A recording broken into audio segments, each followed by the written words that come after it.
Hello. Hello, hello, hello. We are doing more coding. I know, it might be very... I don't know. It might be not everyone's cup of tea, but it is one of the main things that I do. So, we're gonna be doing that. Also, again, because it's pretty damn hot. And I'm kind of tired and like all this other stuff. I don't know. Wasn't really in a VR mood today. But everyone votes.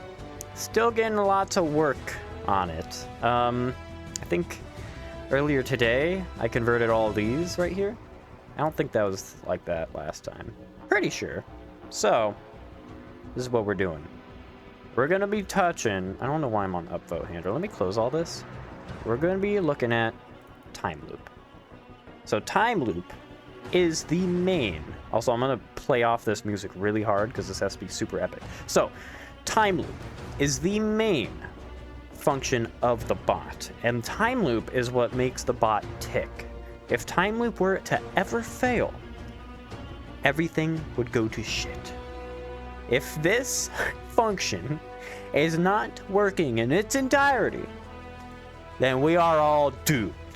Alright? Now, a lot of this is also garbage, but new hour is where everything's at. So, if we take a look at new hour, it starts at line 200. It goes down, and it do go down, and it do, and it do. And it keeps going down until it reaches line 541. That is 341 lines for that function alone. Not to mention the initialization function that is right below it. So what we're going to have to do is we're going to have to remake this function and make it better. Miles, I swear to God, if I hear more of that goddamn AC stuff, I look, today's a little cooler. It's already 77 in my room. I'm doing all right. That's all I have to say.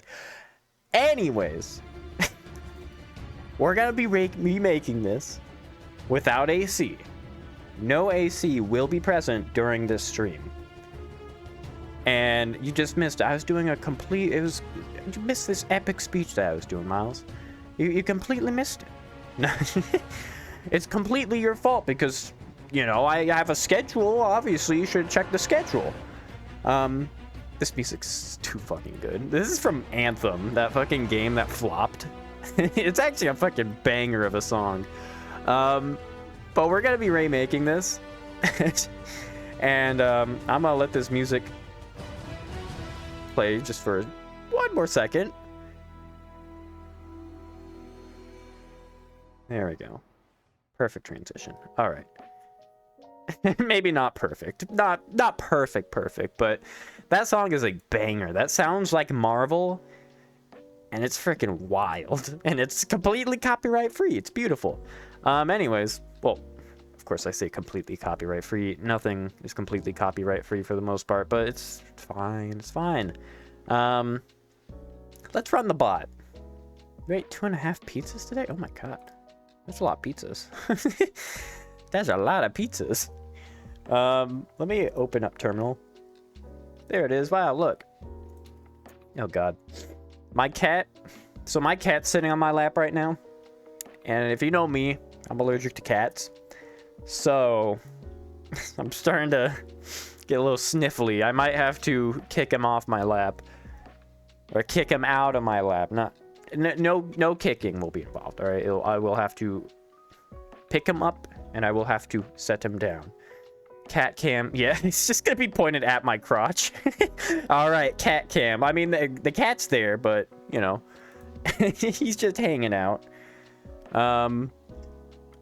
But no, we don't have a camera. I don't have a camera that actually connects. I did have that Android camera, but you actually have to pay extra for that to actually work. And even then, I haven't done any, like, face reveals, hand reveals, room reveals. I've never done any of that stuff. So we're gonna have to wait on that, you know. But we will still try out if the bot is actually working. On first boot up, it usually takes a little second. And also, the Twitch update actually sent out this time. That's crazy. Which cat? Saki. Suka, like, never sits on my lap. It's always Saki. But I am gonna have to kick him off. I'm getting so allergic. Oh, God. And if he's on my lap for too long, like, my legs start getting itchy, because somehow, even if I'm wearing jeans, which I'm not right now, but even if I was, it still somehow, like, seeps through the jeans, just like whatever essence cats have, and it makes me itchy. It sucks. Oh, my God. Okay, yeah, he's on his merry way now, but I need to recover. I need to... I need to get some fresh air. Cats are... I love them, but man, it ruins my nose. I'm gonna take a sip of water.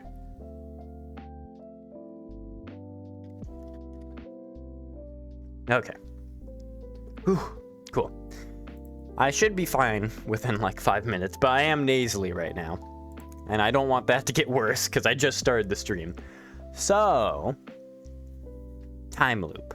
Or actually, no, I wanted to actually check if the bot's still working. So, /setup. The server has already set up send polls. You may manually send their most recent poll. Let me cancel that. Let me do /help. This server will send its next Discord-wide poll in 20 hours in dev poll commands. Yeah, so I actually don't think it has the current poll right now. Because I think last time it didn't actually save stuff, which it wasn't supposed to. But earlier today I did code that in. So... ideally that would do something, but I anticipate that it probably broke. Oh yeah, it did. Alright. But at least this is an actual error. This is an error saying unique constraint failed, Discord poll _ message ID.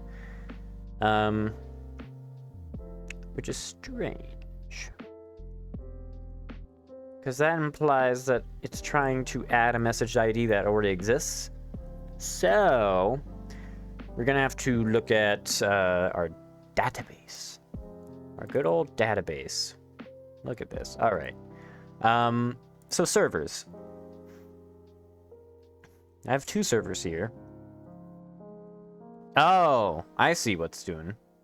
So, message ID is also an error code. So it might not be unique. And I set it to be unique, which is not good. But, I mean, we could allocate that to a different variable, I guess.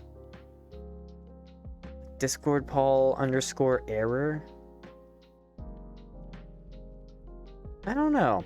So right now, the way the message ID stuff works, it's either a message ID, which is just like a string of numbers that identifies what message it is. It's unique for every message. Or it's 0 or 1. So 0 means the poll has not been sent yet, and 1 means it tried to send, but there was an error while sending it. Obviously 0 and 1 won't be unique for every server, but the ID will. So what we could do is we could either continue with this but just remove the unique tag, or we change, or we just like add another database variable. You could add a variable for errors. Maybe. That might be a good idea. Because then if I make a little row or column for errors, it will convolute some things because let's actually double check. Let me double check something. So how often do I actually check for 0? So again, 0 means the poll has not been sent yet. So, for example, this will send, or it will set all message IDs to 0, which means it has not been sent. It also checks down here. If it doesn't equal 0, get the last number. Result, that is for... Oh yeah, that would be convoluted. So that's for results. So if the bot were to restart, it'll try to pick up back where it started. Or, sorry, the opposite. I'm still trying to think of that, and I'm also still nasally. I'm still trying to make sure I don't die. It will pick up where it ended last if it were to restart in the middle of this. So that check actually won't really work for this. Simply because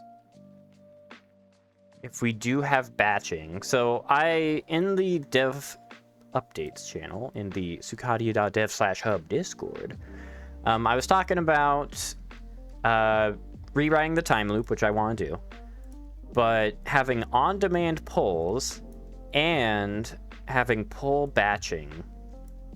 And basically poll batching would just like do a bunch of servers at the same time, which would mean that check that we were just looking at, this thing, would be redundant because like we wouldn't know what section it's on.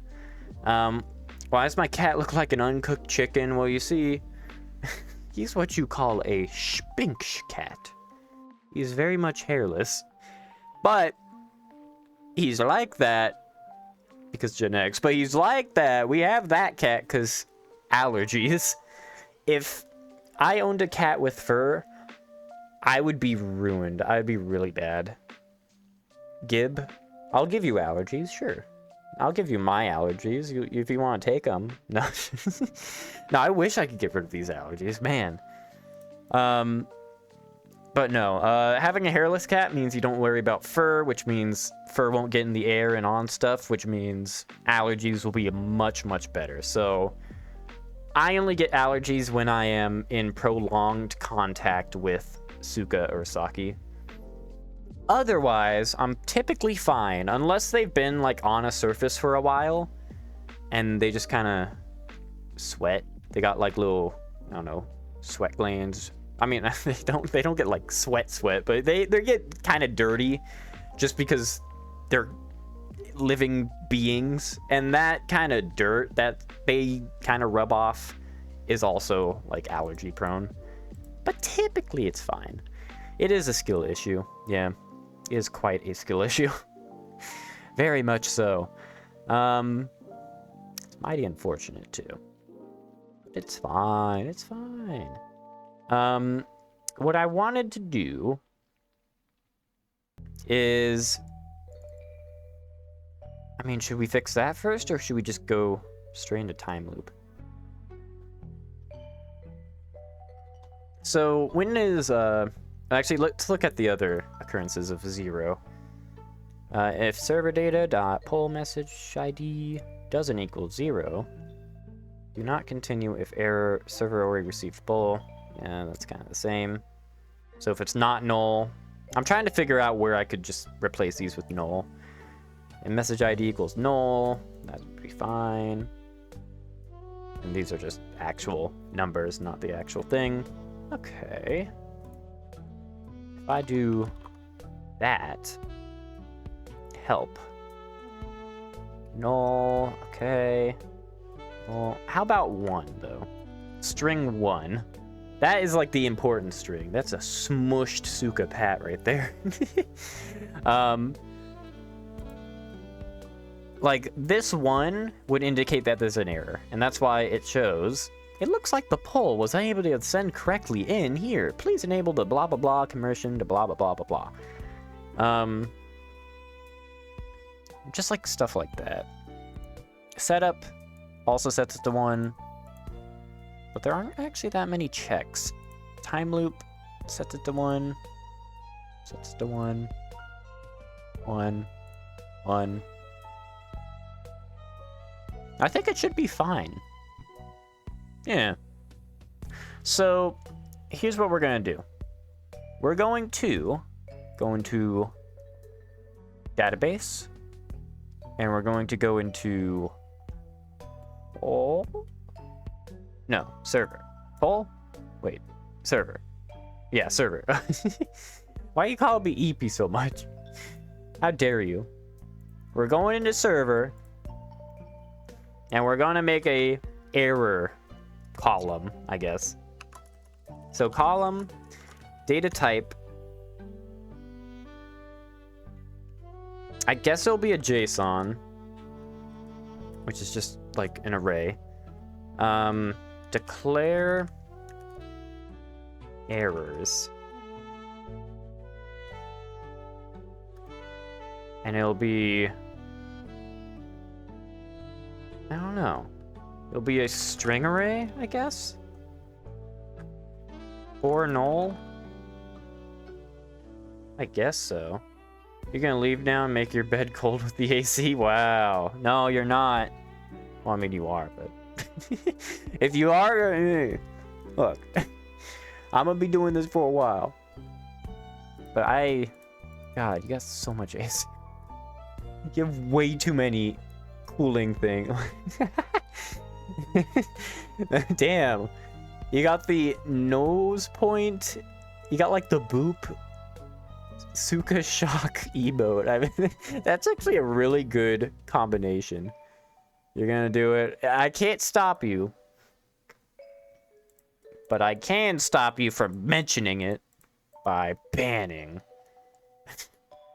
I'll do it. I'll do it someday. It's on. Okay. Yeah, just cool that thing down just in preparation, I guess. So we just need to convert all the server stuff to use errors then. Upvotes, permission, errors. And then we have to check for errors. And actually, we might want it to be an interface. I mean, should it though? Should it? Interface, interface, interface. I'm trying to think ahead because I don't know how many errors would be in this thing. I don't know how hard it'd be to send stuff. Check Discord. I'll check Discord. Yeah, I swear you've sent that to me before. I'm pretty sure you sent that to me before.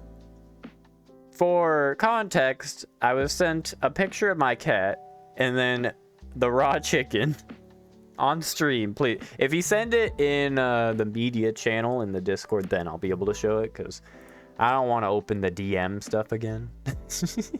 Because technically, I don't want to ruin everyone's privacy. That just happens to be in my message history. I can open it on Discord though if you send it there.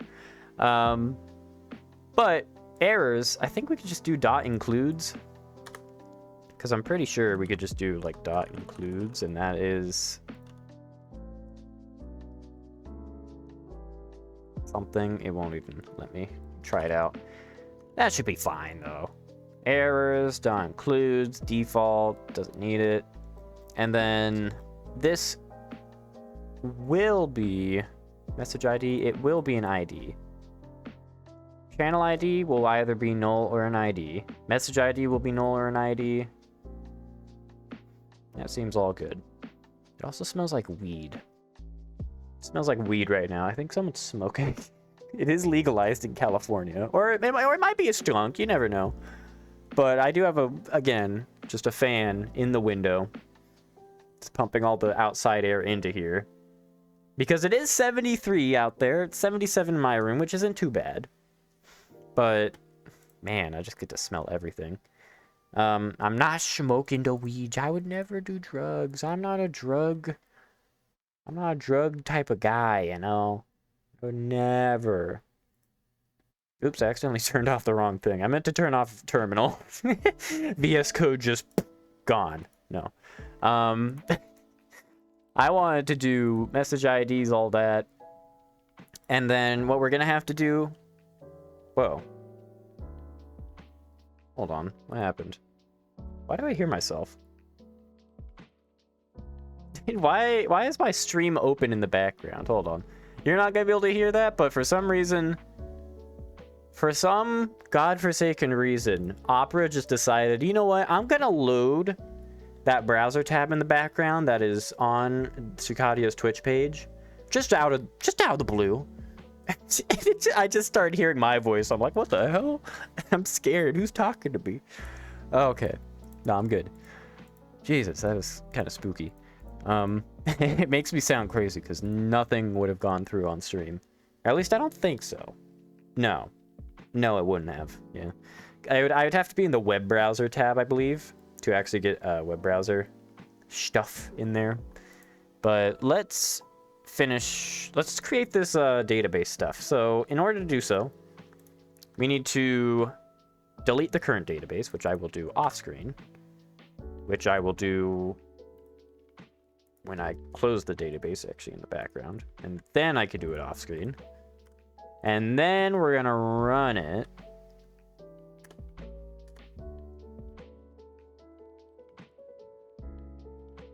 Okay. We're running it now. Now I'm gonna open it again and just double check. So everything's gonna be empty because there's no default servers. We do have the errors tab now. And message ID is still unique. So we're gonna have to change all occurrences of the message ID being not unique. So whenever we're talking about 0, quotation marks 0, we're gonna have to instead use null. So if Discord poll underscore message ID equals null and equals null, and that's kind of it. It's pretty basic. We're just doing that so we don't have to have like a weird enumerated value. We could just keep it unique because it is gonna be unique. So here again, server data equals null, null, time loop. We're gonna be looking for message ID equals null. Or actually, it will update all message ID to be null. Okay. And then if it's not null, blah, blah, blah. If it equals null. Just a lot of repetition. These two are actually fine. This one, however, getting rid of it. No more. And then the other two are literal, like, zeros, not database zeros, so that's good. So we're trying to remove that so there isn't any weirdness when it comes to reading the database. But instead, we're going to have to use the errors column for 1. So the only error that exists is Discord, a Discord poll failing to send. And then that message ID will equal 1. Otherwise, that's kind of the only error. So it'll just say 1. We won't know why the error occurred. We won't know nothing like that. It'll just say 1. So what we're gonna have to do, we're gonna have to make an easy way to indicate whether it has an error or not. So something like server data Discord poll message ID equals 1. Looks like the error unable to send correctly, whatnot. Instead of that, it's gonna be .errors. But I don't know how to format .errors. I'm thinking it should have keys for each module. So Discord poll would be 1 error, and it would save the error itself, but it wouldn't actually show it to the person. So if they do ever have like issues, they could go to the support server and I could check the error myself and be like, oh, you see, it's this issue. Or I could somehow filter it, but typically you don't want to show the actual error to users because that kind of gives away your bot. It tells users how to exploit it, you know? It's kind of iffy. But I think that'd actually be a good thing to do. So in database server, we have the errors thing. Right now it's just a string array. Instead of a string array, I'm thinking we should have it to be like an errors interface. So to do an interface, I actually did one for bot data. Basically, an interface is just like an object that just has things in it. So you could do blacklist.suggest and it'll give you stuff for blacklists. So we basically just want to steal that, kind of paste it in here, and make it errors. So the interface for errors will be Discord poll.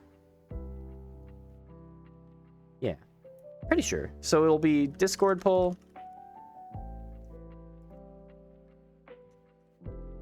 Will be array of, should be a string array or should just be a single string? Because then again, there could be multiple errors for Discord poll. Like it could error on the send message, but then again, it will never even try to pin if it does error. Yeah, we'll just keep it as a string for now. So we're gonna just have one for each module that we got. So there's free response and server poll. I don't believe there's an easy way to just take the modules that we have, so we're gonna have to hard code it. Free response. Also, I'm going to sneeze, I believe. So give me 1 second. I did indeed sneeze. I called it. I didn't ruin your ears. I muted just in time. There you go. Pro streamer right there. Server poll, string as well, and that'll be kind of the error thing. Cool. And now errors will actually just be interface errors. And that should be good. Should be good. Now, should it exist regardless? I don't think so. Because it'll just take a fuck ton of space if it is. So I'm not going to have it exist regardless. Because I'm pretty sure... I'll actually look it up on the side. Do SQLite default values take up space?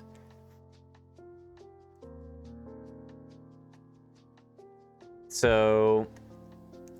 Flashbang warning.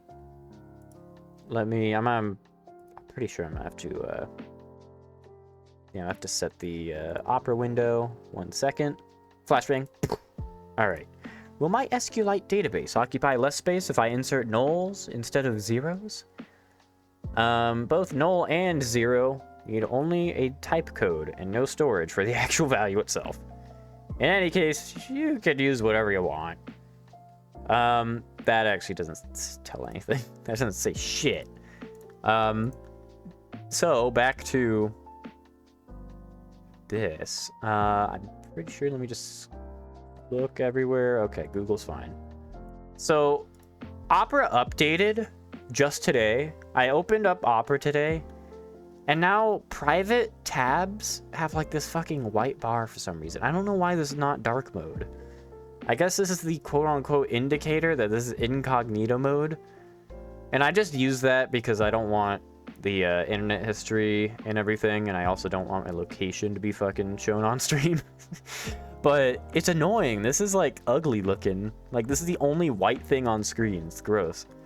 Anyways, do SQLite default values take up space? I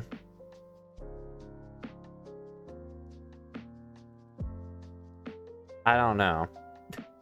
This one literally just says default values in SQLite 3. It's not even a question. That's just... doesn't even mean anything. Let me click it. What does that mean? I provided a default value. I need to modify the default. Really? That's 2012 for you. Yeah. I'm gonna assume it takes up space. I'm pretty damn sure it does. So I'm just going to assume so. So we don't want to have like this in everything. So we don't want like a JSON object that has Discord poll, free response, and server poll equaling string or null, technically. Or actually undefined. Or actually, no, we don't even need to do that. We could just do question mark. There we go. That means undefined. That means optional. So all these are optional. Undefined means it isn't defined. Okay. So yeah, it should probably be null. It'll just make evaluating the errors a little harder, because we're going to have to check if it's not null, and then we're going to have to check if the value itself is not defined, and then we'll know if there's an error or not. But regardless, let's go to the first occurrence of 1 again. So server data blank blank equals 1. So instead of doing this, we want to do server data dot errors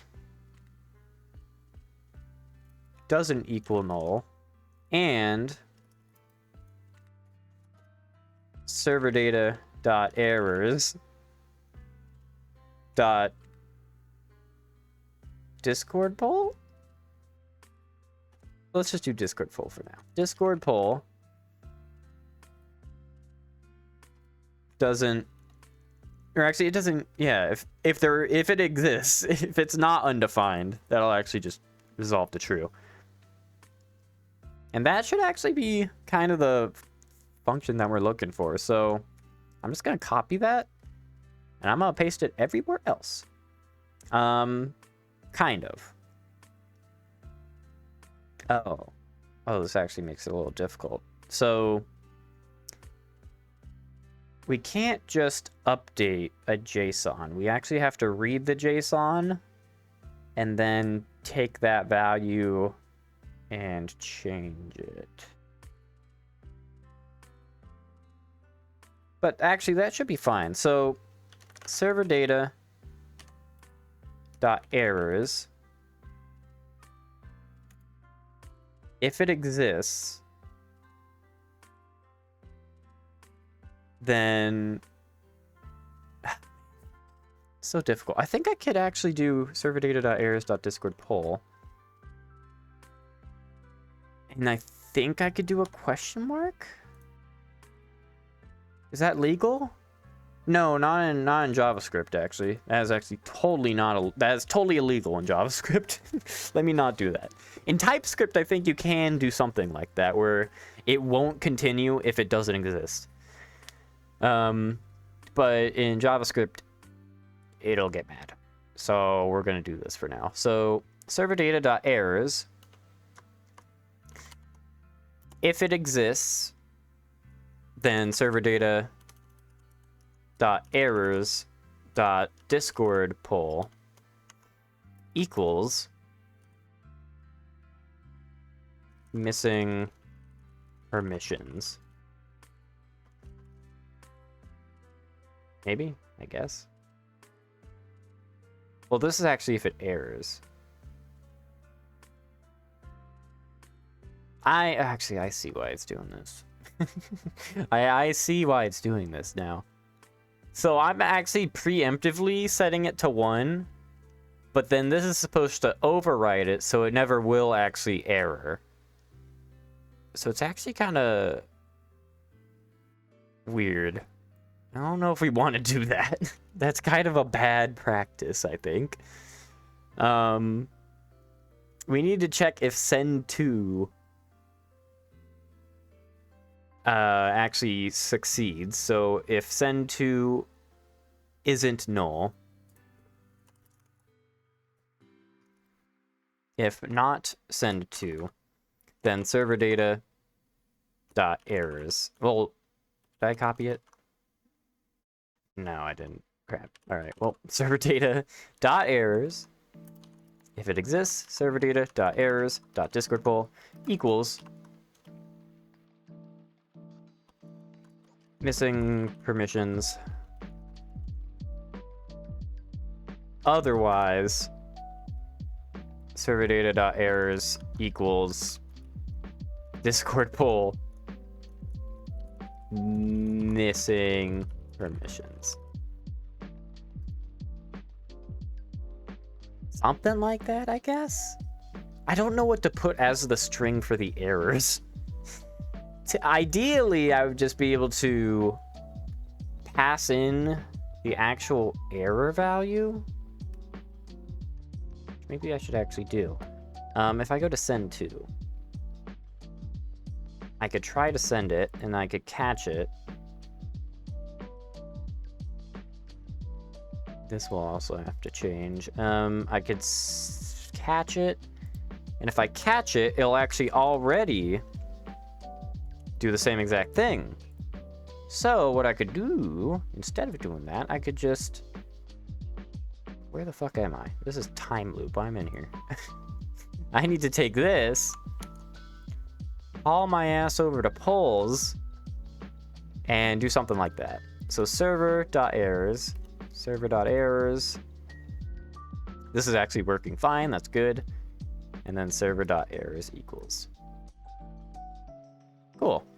So that works. And also, let me just double check. If I change that, yes, that is invalid because it's not assignable. Perfect. So that's all good on the type side of things. We just need some sort of way to capture the error. So it'll print an error, but errors are long as fuck. They are very long. So I don't even know if I want to do that.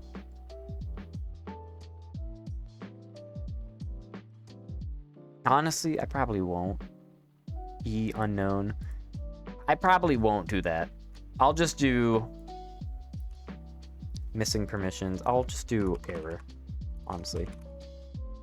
Maybe at some point I could refactor this to actually save some sort of like specific error. But then again, the bot should never even error in the first place. Maybe it should just always be null. Maybe I don't even need an error section. Do I even need an error section? I don't know.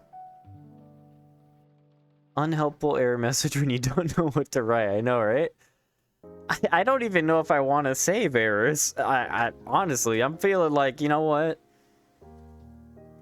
Should we just try every time? Because we are technically gonna try every time, I think. But we won't, but we will. So, I think the ideal thing is obviously no errors would ever occur. That is not exactly possible because we are interacting with an API, and Discord in and of itself is all API, so any interaction with Discord could result in catastrophic failure, error. But, like, do I want to save that error? Like, I'm scared to save the error because errors are fucking long as shit, and this is going to be in a database. And imagine if all 1,000 servers errored. Well, all 1,000. There's actually, how many servers are there that are set up? Like 3,000, right? Or 2,000? Let me double check. We go to scadia.dev/hub. We have 2,245 servers. So that's 2,245 individual rows that have server data. Yeah, you wouldn't save errors. But I feel like there should be some sort of indicator that an error happened. But then again, it's not really helpful. I guess it could just be a Boolean if I want. So the idea is we are saving the errors because we want to notify... The bot died just then. I don't know why it was still running. What did it try to do? Query. Was it already like that? I don't know. No such column, not a number. I don't even know what it was trying to do. Anyways. I don't know. Yeah, I guess it should just be a Boolean. Usually use systemctl to run it persistently. I use PM2. Any errors are logged to journalctl up until a maximum amount. Yeah, so that's what, again, PM2 does as well. It basically, it runs it and it keeps the logs and it keeps the error output and everything. It doesn't... If I catch the error, though, it won't. Right? So, if this error does ever emit, it won't ever tell me about the error. I could just console.log the error, but, like, there's always going to be errors, and it's just going to spam the fuck out of everything, especially since there's 2,000 servers. About... when was the last announcement? So sometimes I do announcements, and that actually tells me how many servers it successfully sent to. So I think my last announcement went out to like 1,800 servers, and there was like 2,100 in total. So that's 300 servers that just completely errored and like didn't let me send it to them. So that's 300 errors a day. In best case. When will I be looking at logs? I would only look at logs if I don't actually look at logs that often. At least not anymore. I used to quite often because, again, Timeloop used to be very volatile, which is the thing that we want to remake today. But Timeloop is, again, the ticking time bomb. So if anything went wrong with Timeloop, I would have to... That's why the server actually has a specific emote. I made an emote specifically for the situation in which... Oh, look at all the... So Cicadia's Quarter has, "Hi everyone, votes poll." I think I... Did I use this for a poll at some point? Maybe I did. I don't know. Here's all the progress bars, by the way. But, no, it's actually a self-destruct. I have a self-destruct button that's just everyone votes emergency shutoff. That is when I used to look at logs. I just did something like that. I'd probably be notified of it. Yeah, not typically. I would only be notified. Okay, so I get notified directly if any error occurs that isn't handled. Quote unquote, handled being interaction, let me go to Visual Studio. Interaction command has a try catch. So any command that's executed will go through the try catch. And if it does catch anything, it will try to send an error to the person saying an error occurred. And it will also directly DM me. It literally just takes the error text and it just DMs me in Discord whenever that happens. And it also DMs me whenever the bot restarts, because technically the bot's never supposed to restart unless I tell it to. So in Index, it also has a notification right here. It DMs me, "Everyone votes restarted unexpectedly." Yeah, if you cause a bunch of errors, I will be DM'd directly every single time. But that's also why I have a command blacklist. So, you know, if you ever do spam anything, I could just type /blacklist in Furnace and no more errors, right? I've never had to use the command blacklist because that's like last resort sort of shit. But it is there. I could block anyone from using the bot entirely. Which includes voting as well, I believe. Or does it? It might not, actually. It might just be commands. Command blacklist. I think buttons are actually exempt. Yeah. I think if you vote, you're fine. But if you use a command, you're on thin fucking ice. But yeah. There's always plan Bs. So yeah, I will, I'll just set this to just be booleans then. So strings, they're not ever going to be useful because I'll never know what the error is, and the error might be fucking just random shit. So I'll just do that. And I'll be able to tell individually if one of these is errored, and then I'll be able to tell the user. So I could save that. Then I need to go back in here because this does not exist. I need to set this to true.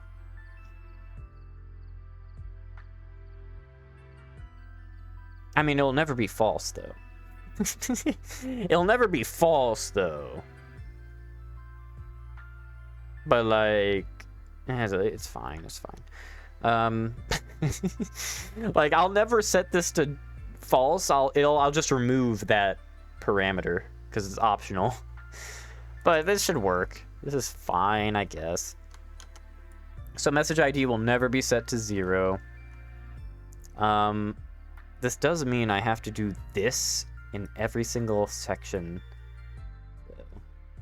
That kind of sucks. So instead, here's when my objects come into play. Look at this. This is where I would add a goddamn motherfucking function here, you know? Set error for... Whoa, what the... Jesus Christ, what the hell is that autocorrect? Do you see that? I blinked for a second. Did you see it? I don't know what just happened there. I was trying to add the fucking curly braces and it just completely converted it. Holy shit. Okay. Thanks. No, so the ternary operator, it checks if it exists. If it does exist, then set it to true. Or set the value to true. Otherwise, create the object itself and set it to true. In the function itself, we're going to be able to do this .errors. Yeah, because this is the server. And this is why we have these classes. We could add helper functions and we could just use those functions and not have to do this stuff everywhere.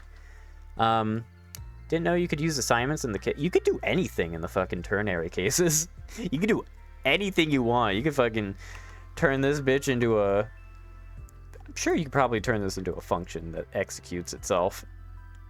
It's pretty wild, but that's what I typically use for this stuff. I'm just like, okay, does it exist? It does? All right, set it to this. Otherwise, that. But yeah, you could do quite a bit. Let me do module name. Module name will be a string. And then it'll just be module name. And it's gonna get mad at me. Module name. So, element implicitly has an any type because expression of type string can't be used to index type errors. So module name should have type server data, or it should have type database server dot... Fuck, I did this somewhere else. The more you know, you gotta have those little tricks up your sleeve so things are a little easier to do. I did something somewhere else that was cheeky to like get the values of the modals here. Yeah, this is what I did. I had to really look into this one. So effectively, instead of, you know, copy and pasting like what the possible values are, because then I'd have to change values in multiple places, I do instance type of server, Discord poll result style 0. So this gets the value that would be in the array of this specific key. That took a fucking hot minute to figure out, but it does properly take it. So we're gonna just use that. So I'm gonna do instance type of server, and that's gonna be Discord poll. No, it's actually not gonna be that. It's just gonna be errors. Errors. Oh, it's gonna be even more confusing. It's unholy, I know, but it prevents reusing code, and it is. I wish there was an easier way to do that, but I don't think there is. So server, maybe I could just do type of server dot errors, or this dot errors. Module name, type null, can't be indexed, this will always exist. Mind. I have to get the keys of this thing. There is? Tell me. You better. How you do it is by declaring a type in the file and then exporting it. And then importing the type. Yeah. Yeah.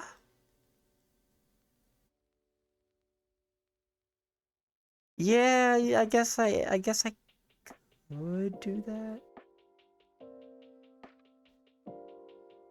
Could I easily do that in here? Could I've never declared a type before. Do I just literally declare type? No. How the fuck do you declare a type? Does it have to be out here? Oh, that's not a type. Yeah, I've never actually touched TypeScript types, or at least defining a type specifically. It's just using the type keyword. Yeah. Type.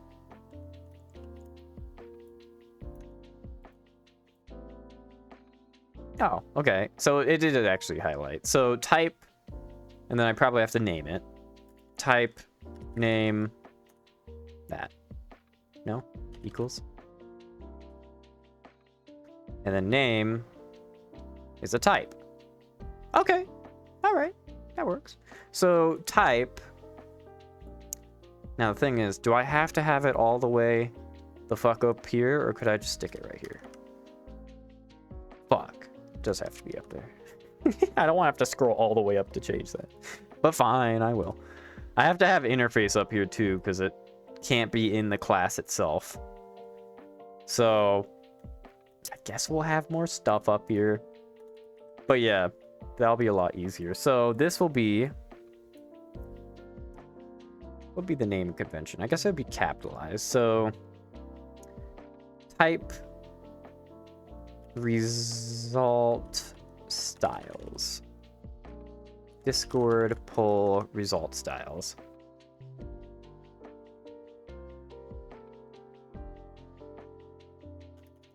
And it'll actually just be that. So it could be any of those values. All right. And then type server pull result styles. Is that minus that?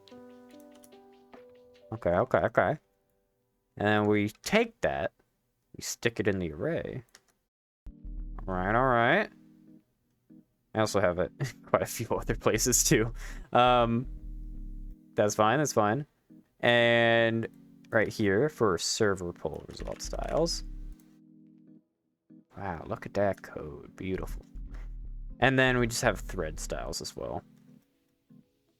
So I don't have to repeat things. Nice. All right. Thread styles equals these things. And throw that in here. Thread styles. Could I throw that in here? Please? Please? No, I can't. Fuck. So the enum itself has to be values. Now the thing is, could you extract the values from a type? You feel me? Could you do a little bit of that? Could I do ... thread styles? No. Damn. Is there a reason for using the declare keyword? Yes. Because SQLize doesn't like if I don't. Server ID is no initializer. It's because Sequelize itself initializes it for me, and I have to declare it because they're like special variable. There was some sort of weird error that it told me. It's like, hey, don't do that. But yeah, something like that. I'm pretty sure I could. Maybe not. Yeah, no initializer, no constructor. Yeah, because you can't directly construct it, so yeah. Yeah, enums. Let's look it up. Let's look it up. Get values from TypeScript. All right. Pulling it up. Flashbang warning, 3, 2, 1. All right. I need to get a full list of values for the string literal. Enumeration may help you here. Oh, so making an enum first. And then, oh no, bro. Oh. Object.keys.map. Oh, Lord. Wow. Yeah, type declaration doesn't create any symbol that you could use in runtime. It only creates an alias. Well, it's a bit ugly, but that'd work. I would have gone with a static variable. Yes, no value. Okay, so this motherfucker literally just says, you know what? Personally, I would just make a value array. All right. I guess. It's not that... It's pretty bad, especially in a thing that's not supposed to have any functions, you know? It's pretty awful. God, I can't... I wish I could just pass this in. Can I not just do, like, values? Mind the answers from 2017. So you're implying... I mean, so all the other search results are from, like, 2018 or lower, actually. Wait a second. Wait a second. Hold up. Pulling it up. 3, 2, 1, flashbang. Random person's blog. From 2022. The solution is export constant user types, blank, blank, blank, as constant. Type user type equals type of user type's number. Okay. Oops, I accidentally pressed Google Translate. Huh. I mean, that should work. All right, so let's do it. Constant. What the fuck should I name it? Because they have to have separate names, right? Yeah, so Discord poll result styles equals that array. It's this. Or wait, yeah, right? Yes? Yes, okay, I'm just double checking off screen. So these are actually just commas. It's just an array of these values. All right. And then the type would be type. And it would be Discord poll result styles number. Refers to a value, but it's using as type of. Okay. It equals a string. I mean, that, I don't think that's supposed to be how that works. Oh yeah, and then you scroll down a little bit more. It is not possible to iterate on a type, but there is one we could. It is not elegant. If we need to add a new type, we need to add in 2 places. The bigger problem, okay, yeah, he goes through the entire fucking thing. It's a blog.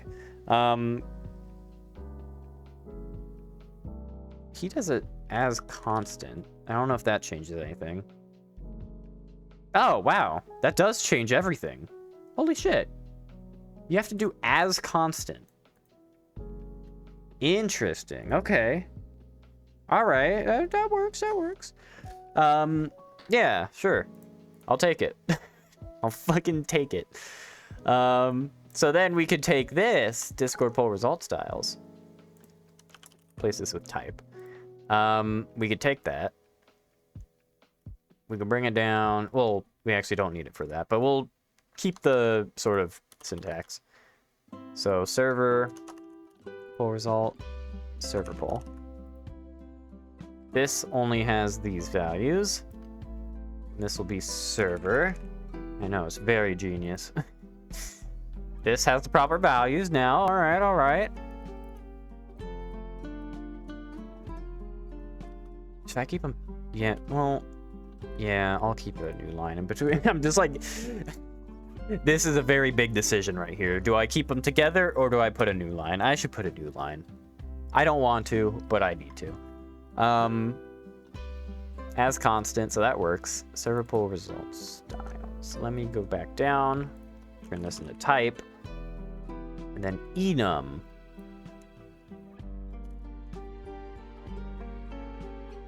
Dot, dot, dot. Hell yeah, there we go.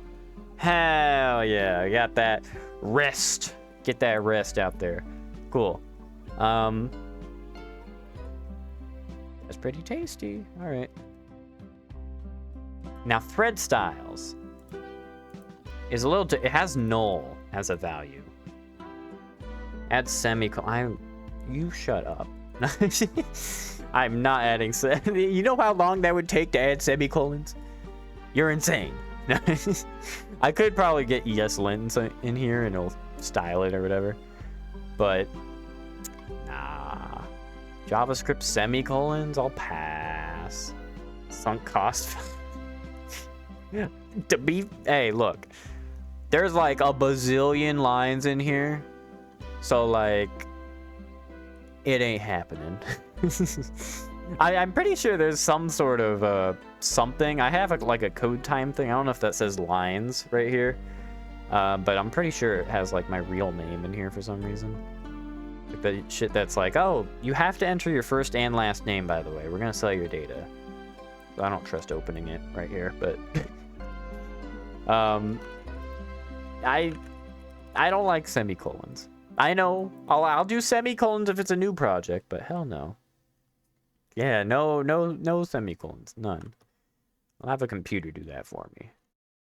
Those thread styles would equal an array of this. So I could do that. And then, now hear me out. I could do type of, does this overwrite it? Weird. It's actually not. Seems like they're actually separate things. Maybe I don't need to have them named separately, but I should. But I don't think, maybe you don't technically need to do that. Let's do type of thread styles, number, as constant, and boom. Okay, but also, or no. Nice. All right, that's much better. Much better. Type. That's cool. Enum. This is just an empty enum. I just noticed that. I never actually filled this in. I don't know why this hasn't errored yet. Interesting. Anyways. This should be thread styles. ... Cool. This should also be thread styles. This will be thread styles type. Wow. Wow, it's so beautiful. What a beautiful code base I got here now. Wow. All right. this could technically become a type as well. But I won't for now, I won't. But then again, I could. But nah. Toad base, yeah. You're actually reminding me. I was looking into Rust crates, which are like basically NPM modules or packages. There was one that was called like Toad something. Or no, that was actually it was an NPM package. I was looking at, I literally have it open still. So, flashbang warning again. Node schedule overview. It literally says Toad scheduler. I was like, huh, interesting. And yeah, you totally just brought that up again. Very, very interesting. We're on the same wavelength here.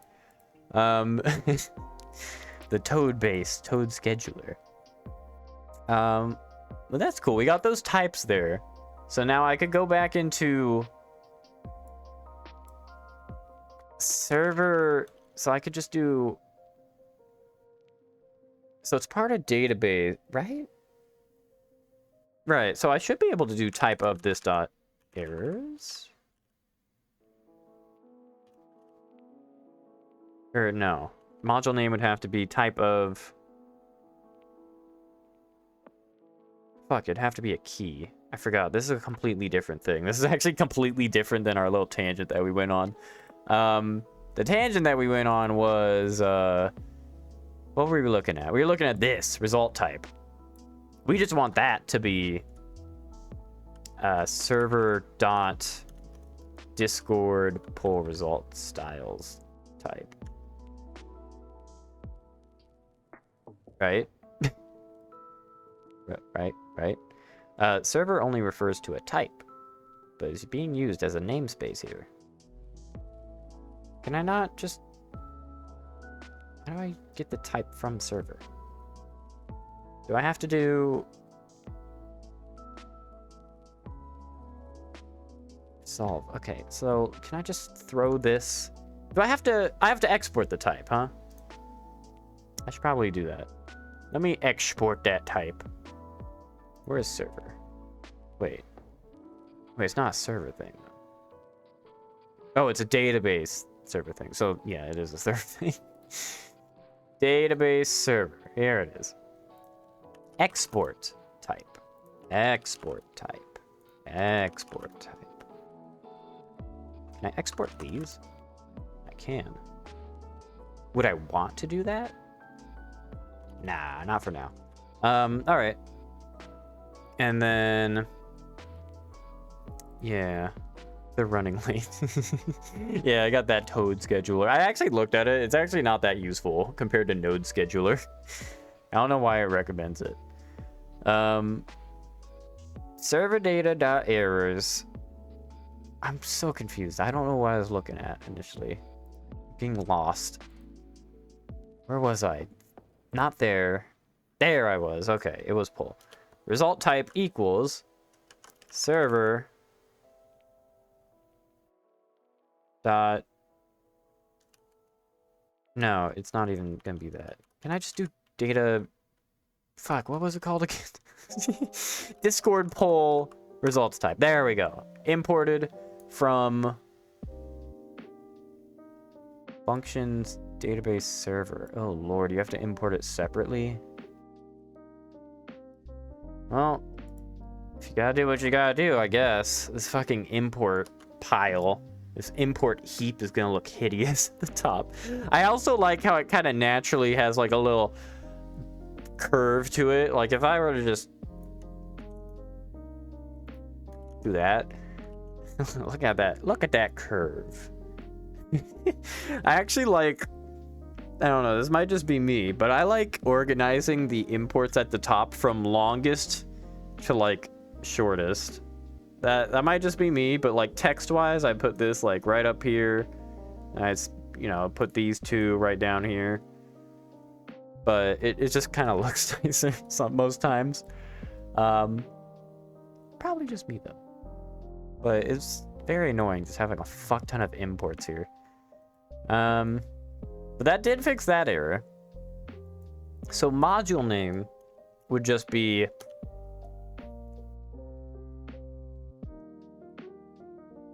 what would that be? Module name. I don't even have a type for that. I could make a type for that, but it's not used in the database itself. So should it be in the database? I guess. Fuck it, I'll put it in the database servers. I'll probably regret, I'll be like, why the fuck did I put it in there? But it's fine, it's fine. Module names equals array. So Discord poll. And then we got response and server poll. Do spaces, we do as constant, and then export type, module names, type equals type of, module names, number. So, all right. And then module name is now database server. No, actually, no, it's not that. It's module names type. There we go. And that is a proper thing. Nice. All right, cool. So set error. That took, how long did that take to do? I don't know. We're an hour and 11 minutes in already somehow. I don't even know how it's been that long. But we have the set error function. I fucking barely remember why we were making this in the first place, but I'm pretty sure it's for not having to do this. We just do server data dot set error on Discord poll. Look at that autocorrect. Beautiful. Spent all day staring at C code. Oh lordy. Yeah, C is big yucky. I had to look at Rust code. It's supposed to be really good, but it's like it's C syntax for the most part, Rust code, and it also scares me. I'm looking at it, I'm seeing these like double colons. I'm like, oh fuck, dude. This fucking sucks. And that's what I was looking at for the Slash Music desktop app thing that I was experimenting with. I haven't touched it yet. I've just literally just looked at it, and I'm like, oh god, I'm not looking forward to it, but it's supposed to be good. It's supposed to be a little better than C. Or a lot better. I mean, it's supposed to be the fucking best language ever known on goddamn Earth, but I'm not so sure about that.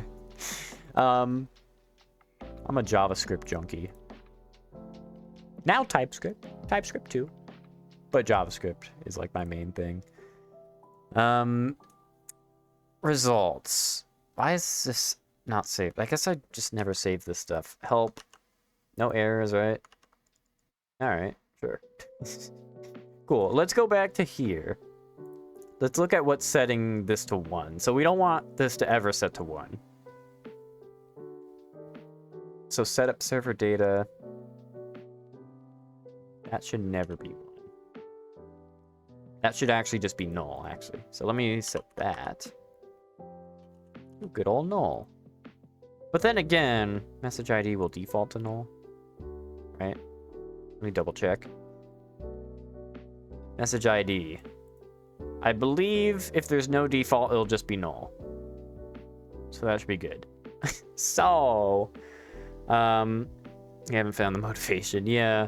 My motivation is probably going to be that desktop app, but I'm not sure. Again, I don't know how that's going to work. I don't know. Because the implications of that, it's like, how broad do I make it? Do I make it so it only works for like my specific use case, which is changing a VLC source in OBS to run a specific playlist? Or do I play music on the app itself and then I capture that music from the app?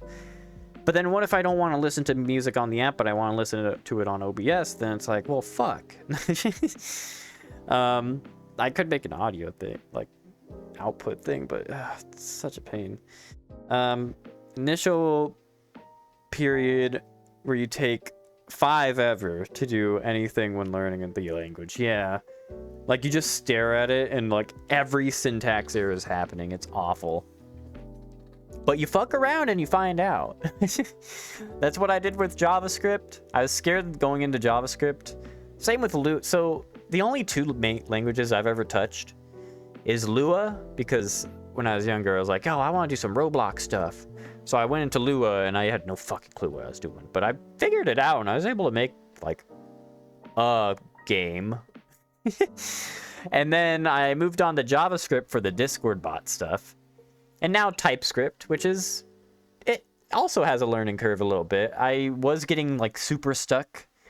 My first experience with it was actually with the website, because Next.js likes TypeScript. So I was going to use that, and it worked, but it took a lot of working around stuff. But now that I'm doing it in the main bot, now I actually get the gist of it. Now I think I'm starting to get TypeScript pretty far down. But yeah, it's pretty hard if you just start from scratch. At least with Rust, you can have C experience, and I'm pretty sure they're pretty darn similar.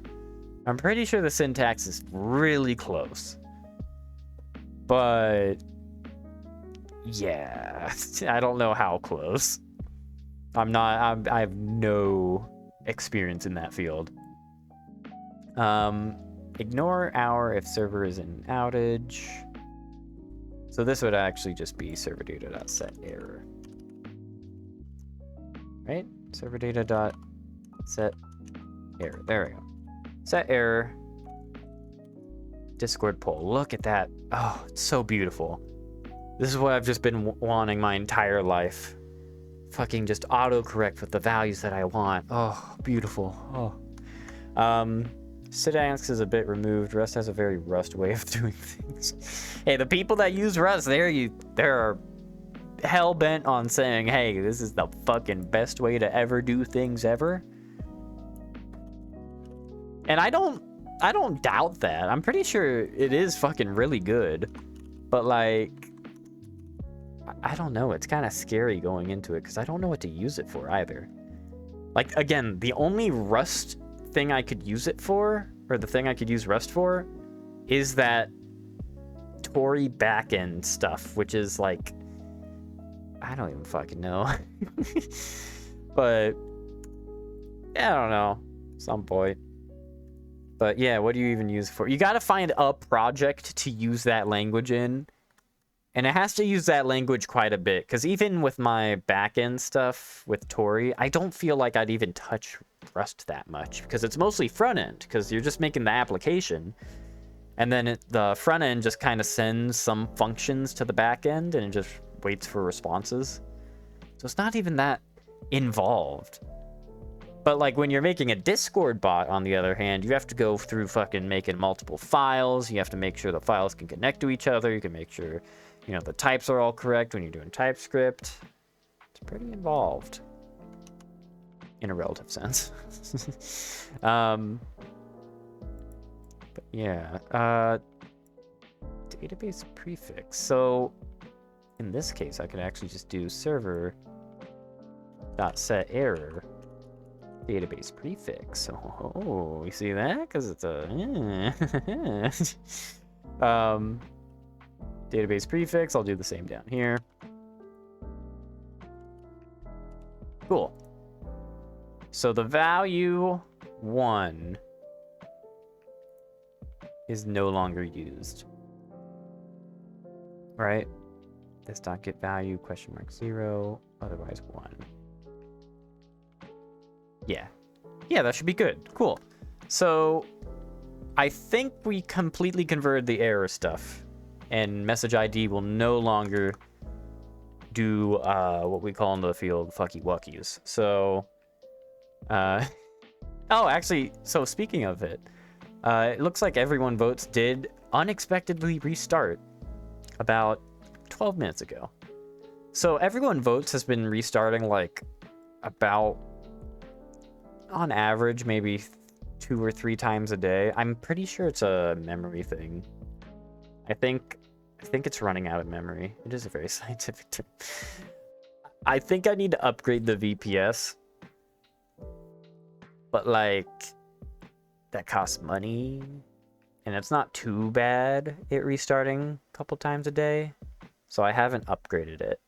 But, yeah, I need to upgrade it at some point. Especially if the bot keeps growing. Regardless, though, we should have a working thing now, hopefully. So let me delete the database again, because we changed quite a few things. Let's run it. Everything's very much fine, of course.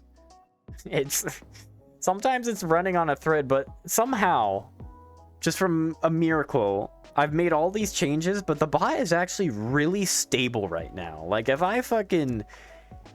I died right now, the bot would be completely fine until the VPS, like, wasn't paid for, and then they shut it down. But it would survive for, like, a month, and it'd be completely good. It needs no human intervention whatsoever. It's pretty cool. But yeah, there's not that many errors that actually ever get DM'd to me. The last error that happened was a /config error, and it literally just said interaction has already been acknowledged. Because if you use a / command or a button, you can only interact with it once. I don't even know why that happened, but we changed all the config stuff anyway, so I can't fix it because all the code's been changed, so I don't know where the errors are coming from this time. Regardless, though, the bot is running. So if we go over to here, and we type /help just to make sure. Okay, seems to be working. We do /setup, do this channel. Poll has been sent. I can vote. I can change my vote. Maybe not. Why did error? So, select menu, interaction create, interaction.value. Oh, that's something I actually changed last night. I actually coded a bit last night off stream. I changed some things with so let me show, actually. So I was actually converting some of the events to TypeScript. I don't think any of these were TypeScript. Maybe, I think command was, but these 3 weren't. So I converted them. And in order to convert them, apparently I was setting a read-only value. And I guess JavaScript just fucking allows you to do that. It worked. It just allowed me to do that. But then I went into TypeScript, and it was like, yo, dog, you can't set this read-only value. I'm like, what the fuck am I supposed to do then? That's literally like the solution. But no, I had to convert it to instead do pull message for each this stuff. Row is declared, but its value is never read. New buttons. What the fuck? Why am I iterating new buttons in new buttons? That's a little... That's a little stupid. That should be fine. Action row builder, button builder. Action row component. I think that should fix things. Let me try that. Okay. Let's also hope that I could still change my vote. I don't know if it's saved or not. So let's see. Actually, I think I might actually be able to change it from here still, too. Okay, yeah, so it still errors. Cannot set properties of undefined. Setting 0.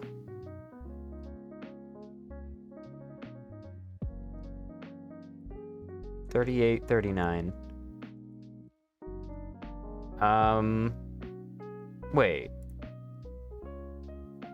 Wait a second, that's not the right one. No, this isn't even the thing that I was looking at.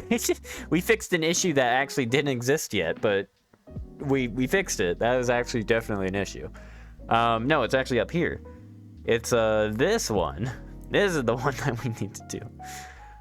Interaction.values.for each value index. So values is a string thing. And whenever you change your vote, it's supposed to just have the number in it, I believe. Vote change select. Interaction.values for each value. I'm pretty sure the values for vote change select, which I could double check. Pretty sure they are right here. Vote change. Pretty sure they're just I. Value. I.toString. Yeah, so they're literally just a number as a string. I can't actually see that. They're just a number to a string. So that should work. I mean, it was working, of course, because in JavaScript, everything was working. It actually surprisingly was. Everything in JavaScript was working. We just have to convert it all to TypeScript, and we're changing fucking everything here, so big major update. Interaction.values for each. And the error was what again? It was for each. Cannot set properties of undefined. Setting 0. Okay, so what I'm getting from that, I guess you can't use an index to set an array. Even though that does work in JavaScript, I guess you can't do that in TypeScript. So, or maybe that just doesn't work in general. I don't fucking know. So I guess we'll just instead do...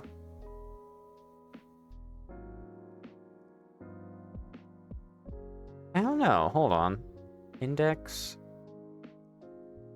I guess we just do .push, right? I don't think it matters what index it's at. New votes. Or new vote of new votes.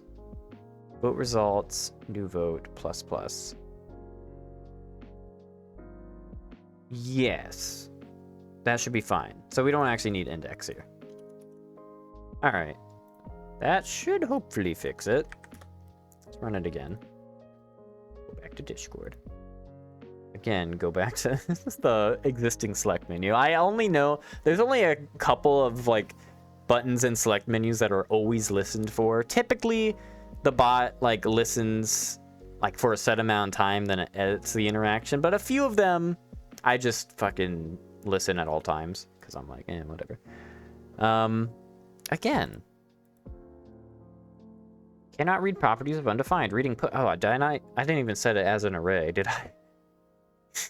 I never initialized the value. I just said it was a number array. I didn't actually set it to be an array, though. All right. Now that should work. Can't believe it didn't even catch that. Well, I guess I did explicitly say what type it was going to be, so I guess I kind of fucked it up there. Let's run it again. Cool. Okay, now it works. Vote change to option 1. If I run it again, it errors. Okay. This is a discord.js error. Interaction already replied. The reply to this interaction has already been sent or deferred. So that means I am trying to reply again if since it's already thinking. So I actually need to change in button. What do I need to change? Or no, I need to do it in select menu. Instead of doing reply, I need this to be edit reply. That's why it's broken. Ephemeral true. Doesn't exist there. Cool. Now it should work. I didn't show the code I was running, but I just changed I changed a little bit of this to edit reply. This used to be just dot reply. So now if I try to do it again, now it'll tell me, oh, you can't do that. You already used all of them. So that's good. We dismiss all of these fucking messages. Cool. I want to see that you again. There it is. You. Cool. So that's that issue fixed. What next? What was I even trying to do? I don't even know what I was fucking doing. You. I guess we should actually start remaking Timeloop. You know, the title of the stream, an hour and 30 minutes in. Maybe we we should start doing that. So instead of Timeloop, here's what I was thinking. I was thinking we'll just have a function called time itself, and then a folder called just time folder. So I think the idea is there's going to be like a file database, and then the database has like the folder that has its stuff in it. So time will have its own file, and then time will have its like schedule manager stuff in it, I guess.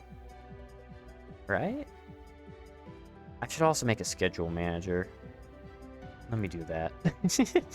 Schedule manager.ts.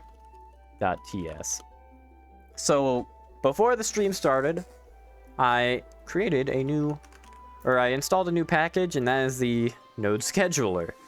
That's why I have it open in the web browser, because I don't actually know how to use it. I've never used it before. So constant schedule job, and it does stuff.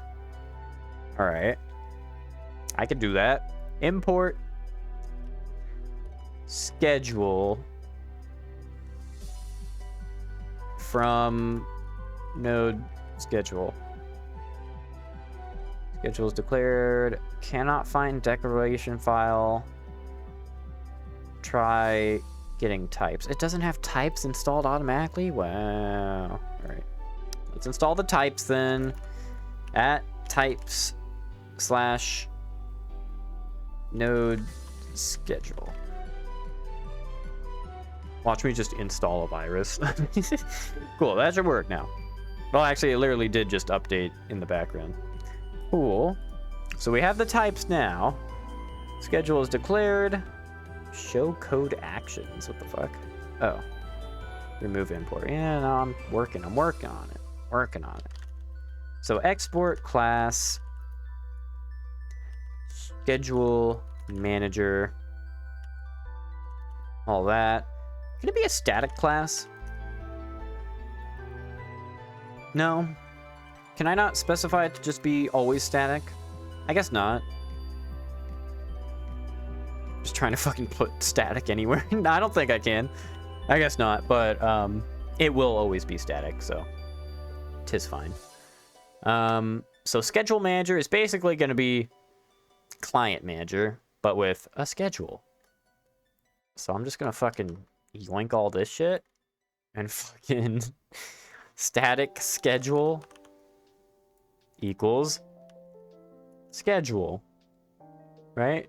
Cannot use namespace schedule as a type. Type of schedule. What is type of schedule? I don't even fucking know. All right. Set schedule. No, it should be scheduler.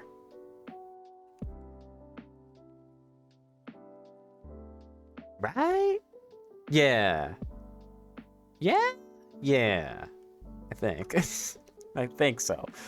Scheduler makes a little more sense because it's a function. It's not the actual schedule, but I don't know. It just seems weird to set schedule because we're not actually setting the schedule. We're setting the thing that manages the schedule, which is type of schedule. It's not a great naming convention. Maybe, okay, I'll just make it schedule. This dot schedule equals scheduler. I'll make it schedule. Type of schedule. Sure. All right. So set schedule, import schedule. Alrighty then. That should work. And this dot schedule. Wow. Look at this fucking crazy code. Schedule has completely lost its meaning in my mind, by the way. I'm looking at schedule now, and it just looks like a mass of letters. Like schedule. Weird. Anyways, that's kind of that. Kind of sort of that. So schedule is actually an object. So should I even do that? Like, client in this case is like a class, but schedule here is an object. So can I just do that? Maybe I don't know if that's gonna do the thing where it's like, oh, by the way, here's some memory addresses. That just seems to be the issue. Like, if I ever set anything to equal something off the get-go, it will just fucking hate me. It will just explode. I'm gonna hope that doesn't happen, and I'm just gonna do that. So, but then again, if I import schedule from just fucking anywhere, do I even need to have a schedule manager? I don't think I do. I think it's completely redundant, because I'm pretty sure if that's an object, objects are references, so references, yada yada, should be fine. That's okay. We did all this work. Fuck this file. I don't want it. I don't want it anymore. We're just gonna do it in time. Import schedule from node schedule. We're gonna do it in here. Time, however, will be exported just like everything else. Export time. I hope that doesn't fuck with any global thing, does it? I don't believe so. There's no variable called time, is there? Let me just double check. Time. Console. Discord.js. Why does Discord.js have a time? What the fuck? What is that? What is this? Time? Formats a date into a short date time string. Okay. No thanks. I'm good. I'll pass. It's not overriding anything useful. So, export class time. Time will sort of be like database, in which you have to initialize it. Let me just fucking close all these. Sometimes you just gotta wipe everything. Just save everything, wipe it. All right, now we start fresh. So, database has like a initialized database sort of thing going on, but it actually doesn't have a class. So, I guess we technically don't need a class. It could just be a function. Initialize time. Or initialize schedule. Yeah, initialize time. That should be fine. So schedule dot something. What can I do here? Schedule job. It literally, it doesn't even have that many. This is it. This is the package. It has cancel, shut down, reschedule, and schedule. And then schedule jobs. I'm actually surprised how little there is here. I mean, it is what its purpose is, but wow, interesting. I thought it'd be a big ass fucking list of things I have to scroll down. But sure, I'll take it. So schedule job. And the jobs that we're going to be scheduling are things that are going to run at specific times. So, for example, in the time folder, we're going to have a file called... What is it going to be called? So, for the database folder, I have everything prefixed with database. Should I have it, like, time... new hour? Like, I don't know. Time every hour? I mean... yeah? I guess? Sure. Let's just do that initially, at least. So we'd have, like, time every hour. time every 10-minute. Oh fuck, this looks hideous.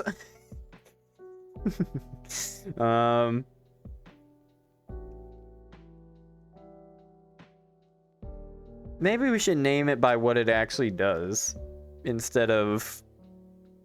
Yeah, let's do that instead. Instead of it naming it by what time it's gonna be, let's name it by what it's gonna do. So let's reference the time loop that we have right now. Let's throw that to the side. So the time loop right now is actually really jank, and this is why I want to kind of change it. So time loop keeps track of current hour by doing just a bunch of math with the date.now. It modulos the day, so it gets rid of, now it's just seconds in the day, and then it divides by hours, and then floors it. Floor it. And then current minute is even more of a monstrosity. It's basically the same exact thing, except it divides by 60 as well, and then rounds by 10. It's like, fuck. But effectively what it's doing, it has a every 10 minutes thing, and it has like an every hour thing. So if a current minute is this, then it's a new hour. It's jank as fuck, because also I have to hard code in a set timeout for 1 second, because I've had it so millisecond time until new, this would fire like a little early, like by just a couple milliseconds. And because this is all synchronous, it would just go through and it would calculate this again. And because it would just like say, oh, you only have 1 millisecond to wait, and then it would fire again. It'd fire like twice or 3 times in one little new hour. And it's like, oh shit. And that was like a headache to figure out. But then I just added a 1 second wait and everything just worked.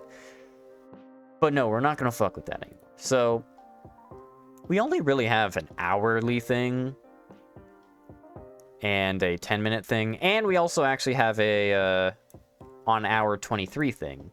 So this is for cleanup and bot list stuff. So at, what is it?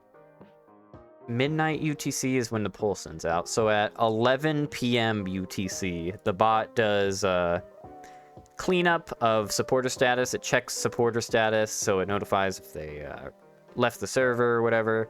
And then it also sends the bot list, like the top.gz stuff, the server count. So it updates then. So that's another task. So there are going to be 3. One's gonna be 10 minutes. What happens every 10 minutes? Update stats? I mean, that's kind of it, right? I didn't even look at it that thoroughly. It was just update stats, I believe. Status, stats, old uses. Yeah, that's it. That's the only thing it does every 10 minutes. All right, so we'll rename that to be time. Should I have time before it? I will just for now. Time update stats. I guess. .ts. Sure. And then the every hour one is going to be time send polls, check modules. So they're technically modules now, so I guess send modules. Because everything's based off of an hour, so everything happens on the hour, except it gets triggered on the hour at least. So when it sends a poll, it takes a bit of time to propagate and everything, but I guess it would be time modules. Module send?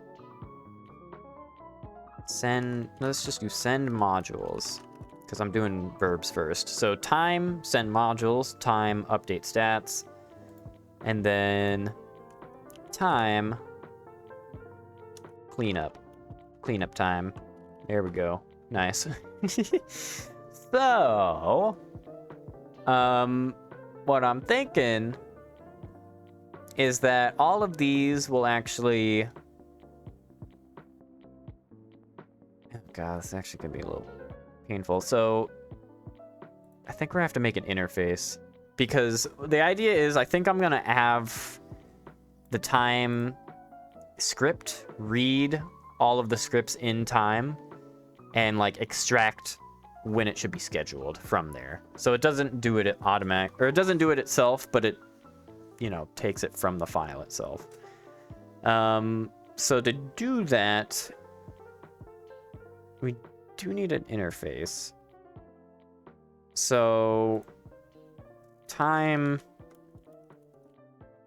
interface .ts, that would kind of... let me just do that, and I'm gonna rename all these to just clean up and stuff.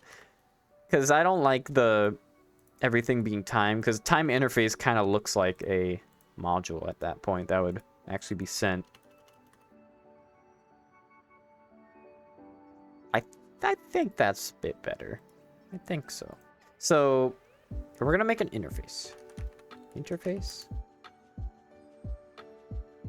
Time interface, I guess.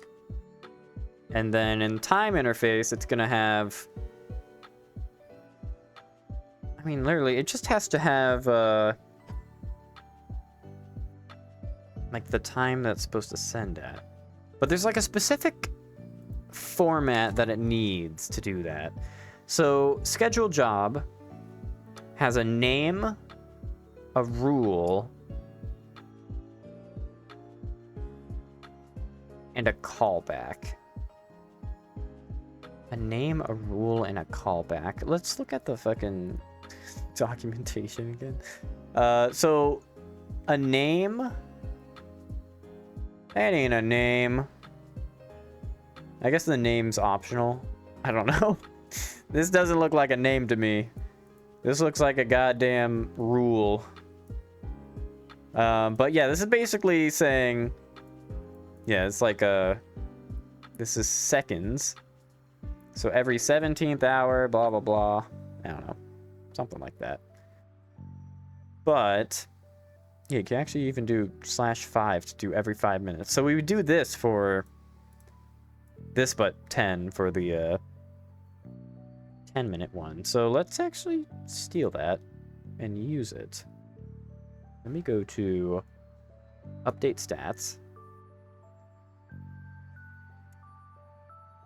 Let me make it a class, I guess.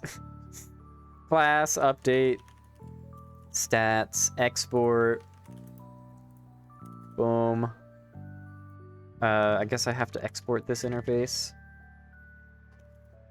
Yeah.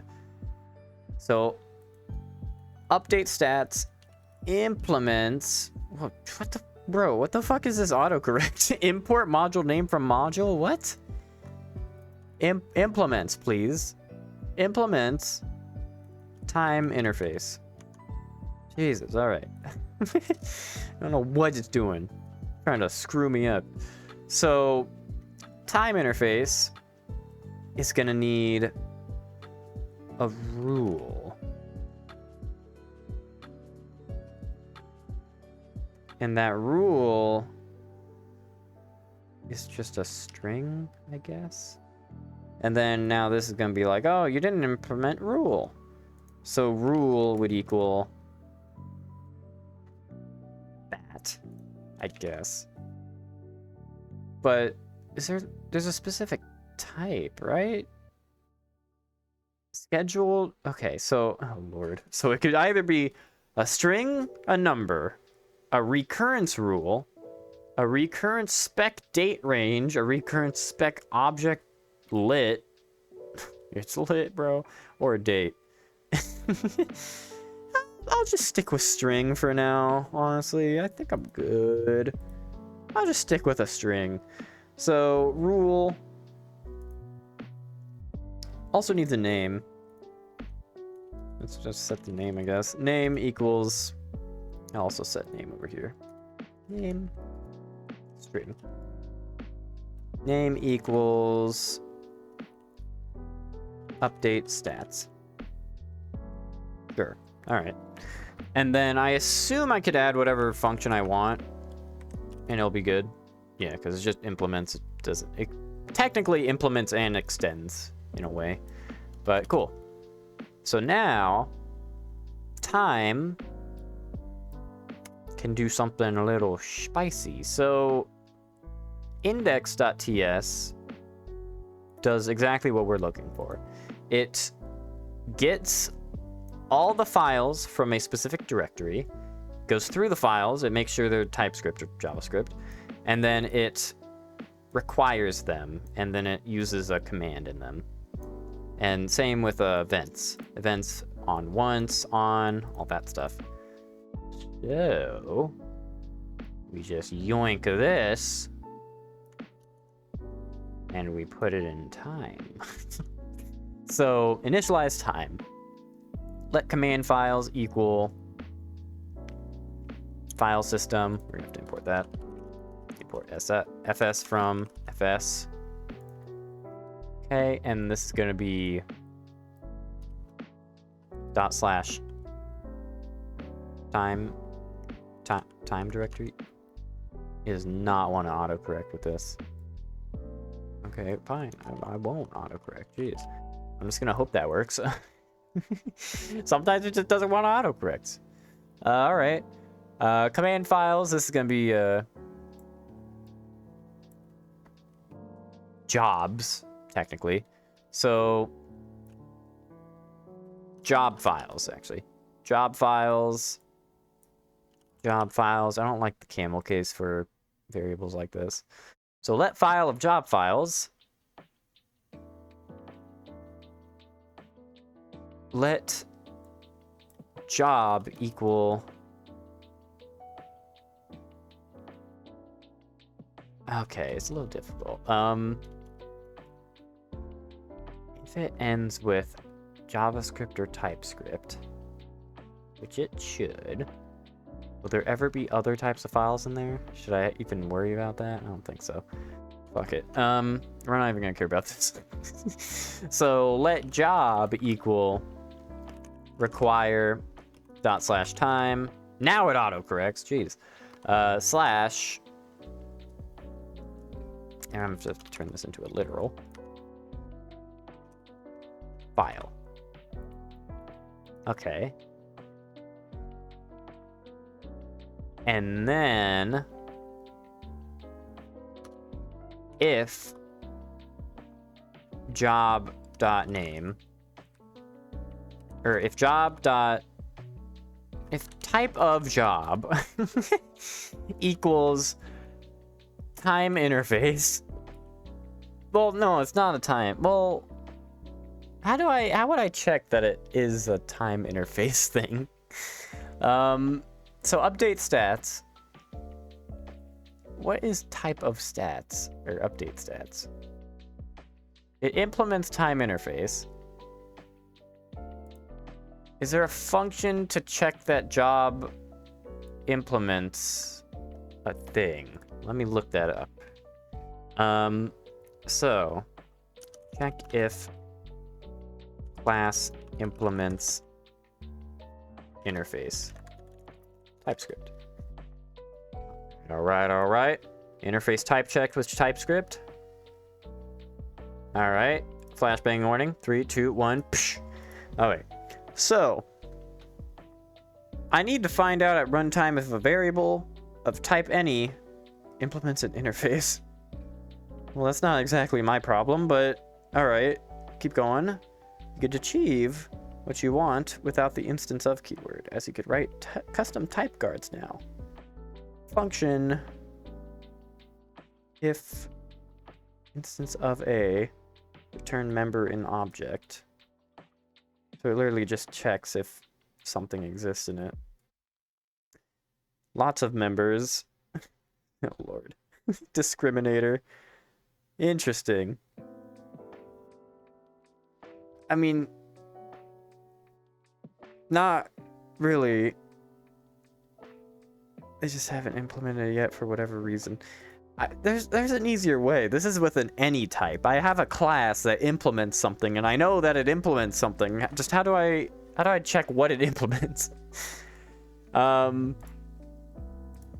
Is there any way, any way that I could do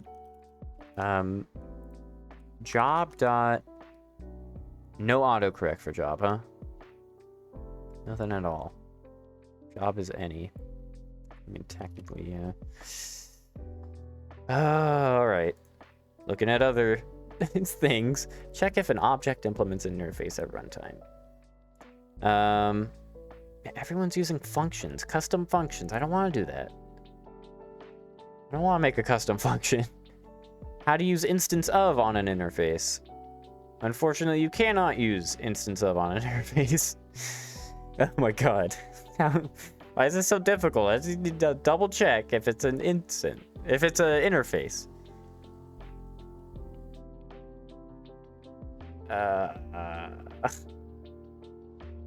Other method is a union type.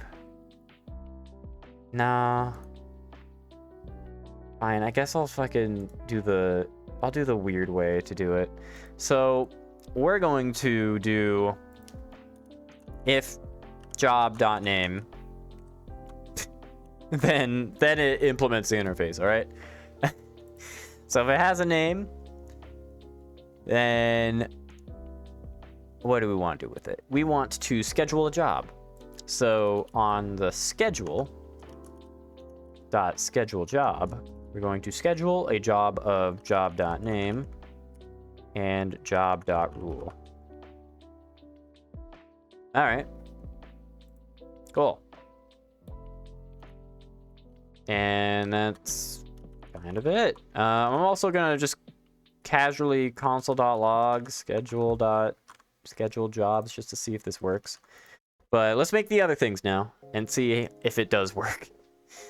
Well, actually, well, it won't, because it doesn't even know what function to call, right? It needs a fucking function to call. Callback to be executed on each invocation. Yeah, what's the point of scheduling a job that never runs anything? So each thing also needs an execute function. Execute is a function.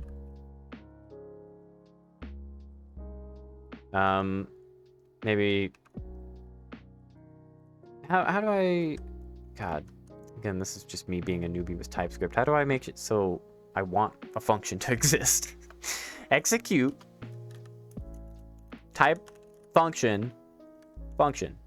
Okay, it's a capital F. Jeez. Jeez, all right. So execute function. Should it return anything? No, not necessarily. So that should be fine. So I should be able to do job.execute. And then this is going to error because it doesn't have an execute thing. So we're going to make execute. Right. Cool. All right.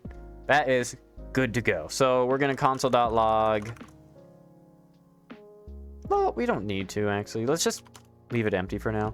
We're just going to copy and paste this and paste it in send modules. I'm just going to change the names.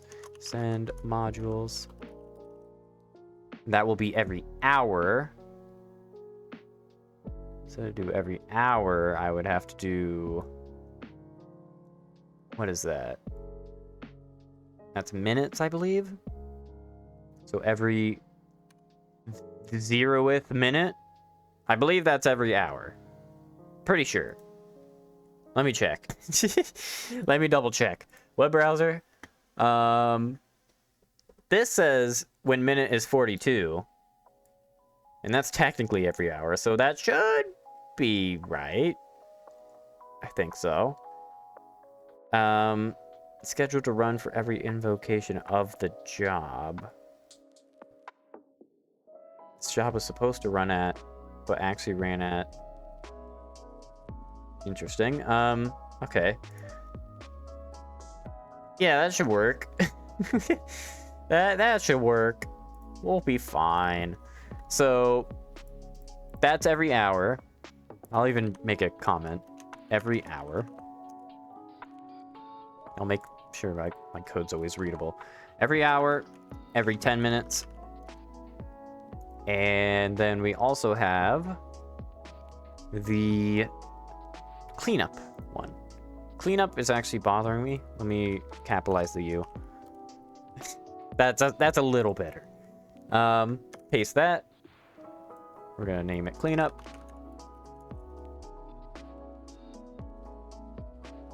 Cool.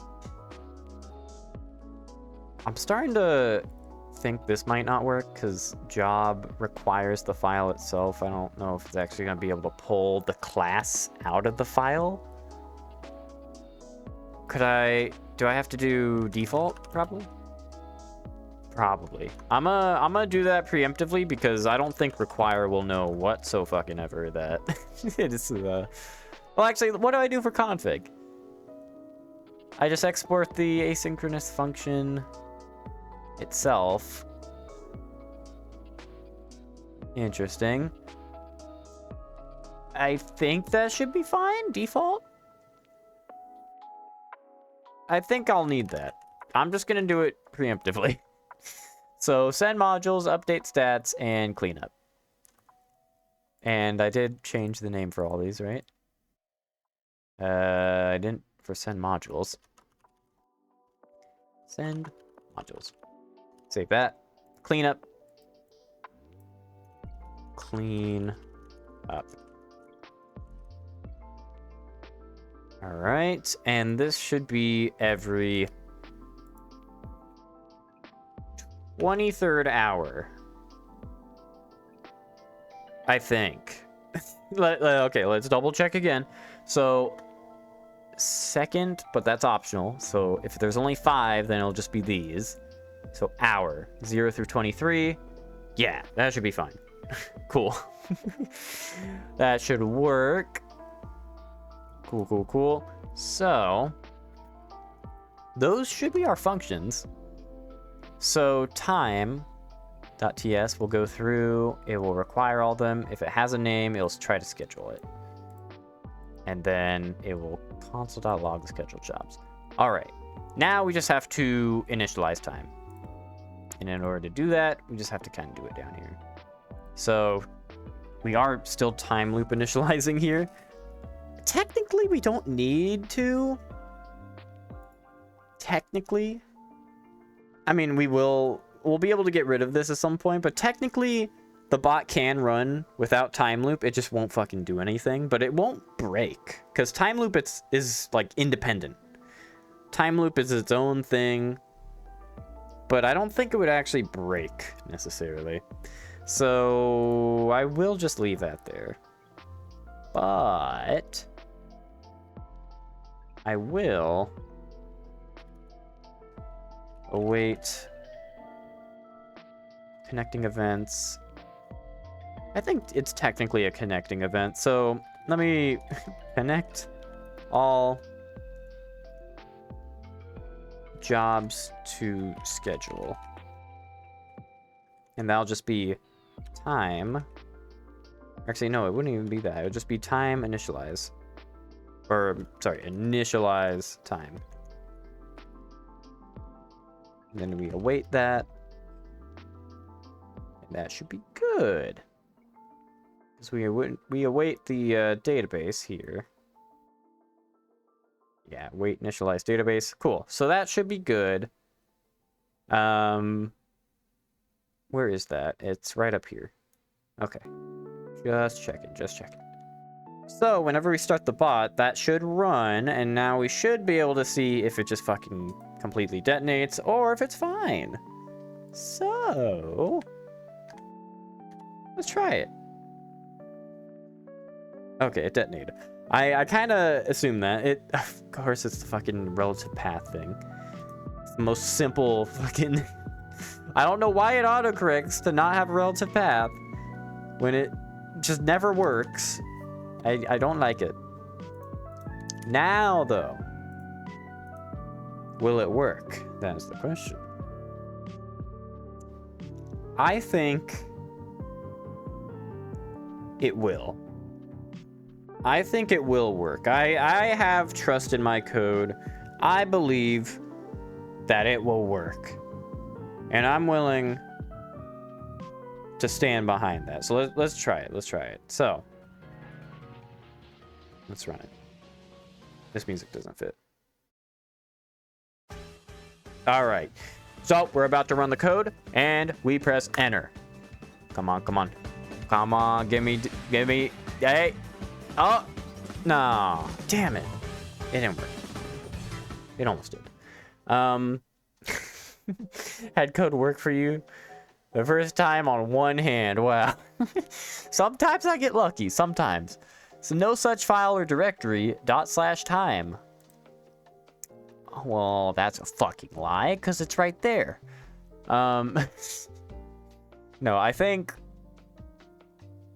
I actually don't know why it's doing that. /time. I guess the path is from the root. So we're gonna have to do /functions/time. Now we try it. This is good music. If only this lasted longer. Hey, ah, almost. I'm gonna keep playing this music though. This is good music. So, you can count higher on one hand by treating your fingers as binary bits. Fun fact. Well, that is a nerd fact if I've ever seen one. I mean, that is very much true.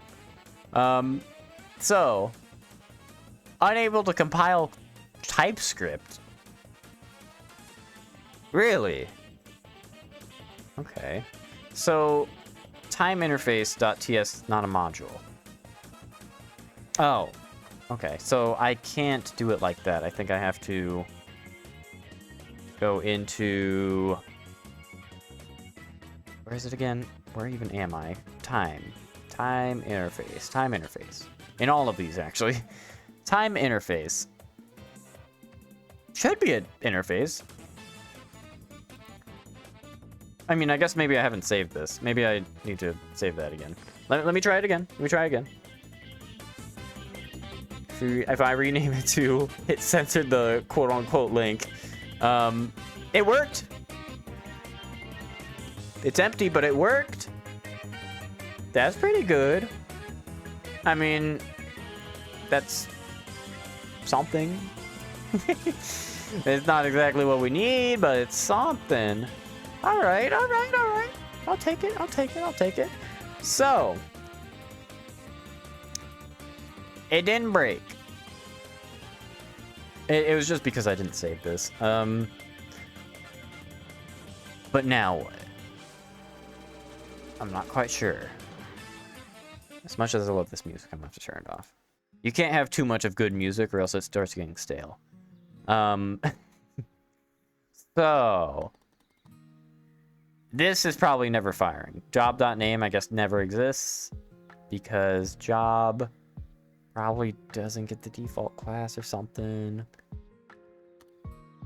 Console.log, job, job. There we go. No, I don't want an npm list. Where's my run? There it is. I don't want to run it. What would it print now? So, okay. It prints the default class. And then it prints empty, which is for the time interface thing. And then it prints empty for the scheduled jobs. So, that makes sense. But job would have to equal job.default? I guess? I don't know. I mean, that's what it looks like. Default class. I feel like it would just it should just export normally, but fucking whatever. It should work now though, right? Right? No, it didn't. Damn. Almost got him. So then... Oh, wait. It's because... Hold on. I need to do that down here. But then again, how do I double check? So it'd have to be if job.default and job.default.name. Oh, I hate doing that. Having to type check it. .name. Actually, I think you could just do that in TypeScript, right? Yeah, you can. Thank God. I love the question mark. That's beautiful. Beautiful thing. Love that in TypeScript. I don't have to do if job.default and job.default.name and job.default.name. Like, it's like, oh, Lordy Christ. That should check that properly. I think. That's a vanilla JS feature? Whoa. Whoa. Well, it's too late for that now. I've spent 2 years doing fucking... Oh my god. Okay, it's good to know, because I was actually doing that earlier, and I was like, why is it not erroring?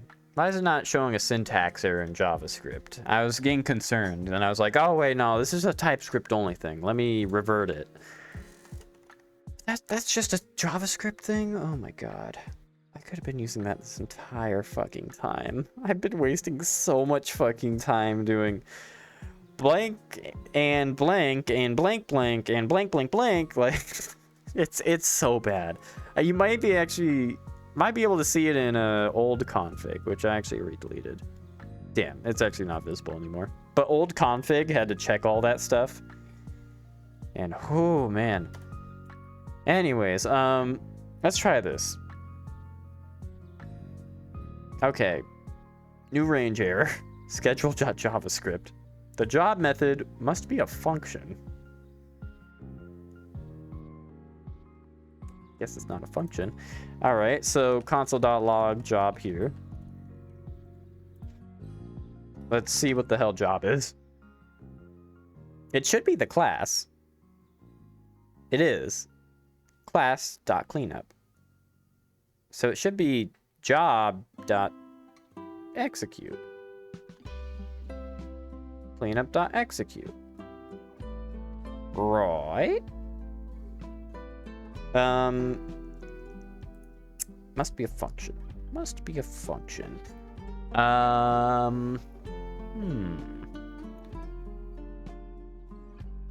It is a function, but let's fuck around and find out. So what is it then? Then what is it? Tell me.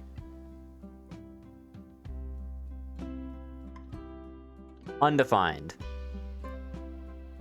It's because I'm not actually executing this. If I did this, I think it would then work.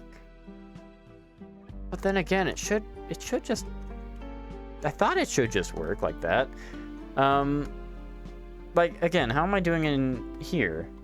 I'm doing a pretty damn similar thing.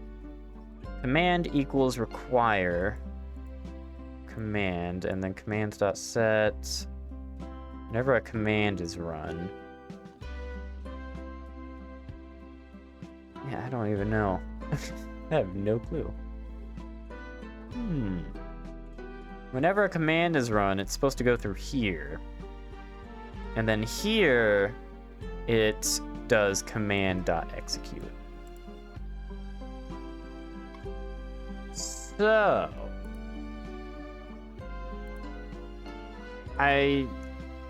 this would just run the command. I don't want to do that. Damn, I don't know. How would I grab the function from a class and use it as a parameter? Because I swear it's just supposed to be job.execute. Because that is what it is. Unless it's somehow not exporting correctly.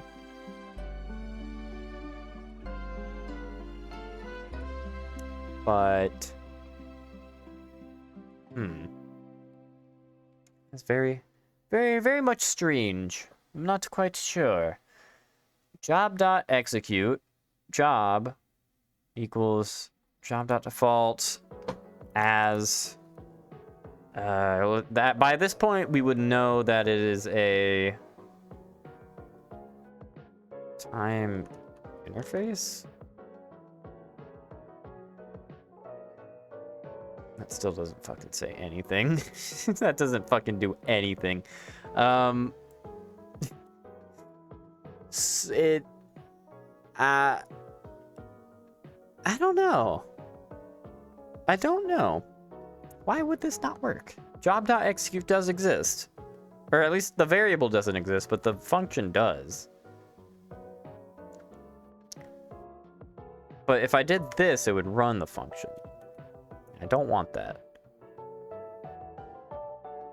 Let me look it up then. So TypeScript get function as variable. Yes, pass a TypeScript function as a parameter. Oh my god, this is the whitest fucking website ever. Alright. White as in the color. Web browser, flashbang. Psh. And, of course, this is a fucking website. I hate the websites that advertise shit. Like, oh yeah, so here's an explanation. And by the way, if you want blankety blank, like if I scroll all the way at the bottom, by the way, full visibility into your website and apps, it's a front-end application monitoring solution. Fuck off. No, I don't. So let's look at this. What is a TypeScript function type? It's that, yeah. I want to use it as a parameter. We could change the return types using argument numbers, and this doesn't even... What? Typing our function example. Oh, it's already typed, though. This doesn't tell me anything. Thank you, LogRocket. It doesn't tell me shit. No. Okay, let me go back. Let me go to Stack Overflow. How to get argument types from function. No, I don't want to do that. TypeScript get class function as that's literally what I just searched, isn't it? How to call class method dynamically with variable while avoiding TypeScript error 7053. Oddly specific. That's not the one. I'm still trying to figure it out off screen. Why can't I just access this fucking variable? How to use class variables in object. No, dude, that's the most basic bitch shit. Okay. I think I have to do the thing where I have to, because you know, remember how we were doing module builder? I think I have to do this, where it's get menu text equals function. I think I have to do that bullshit, because I think, yeah, that was literally the issue last time. It wasn't a function. I'm like, why is this not a function? Oh no, I have to set it to equal something. Like, great, all right, sure. So let's do that. Execute equals function. Boom. And we copy paste. Save. Save. That should fix things. Hopefully. Let's try it out.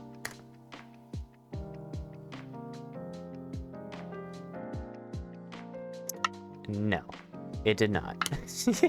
It did not fix things whatsoever. Job method must be a function. Why is it not a function? Console.log, again, job.execute. I'm gonna assume it's undefined still. Just an assumption. Still undefined. How? How? It's literally, it's right here. What do you mean it's undefined?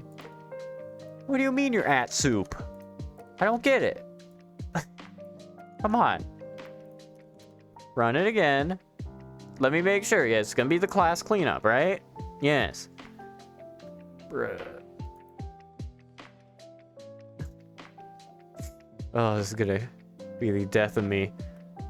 Execute equals function. If we look back at here, that is indeed how we accessed it last time. So, why the fuck is it mean? Why is it? Oh, I'm dumb. I'm dumb. We're using it as a static thing. Fuck. It has to be static. God damn it. It has to be a static function. Static execute. That's our issue here. It has to be all static. Yeah. Name static. Yeah, yada. Maybe? Cannot appear on a type member?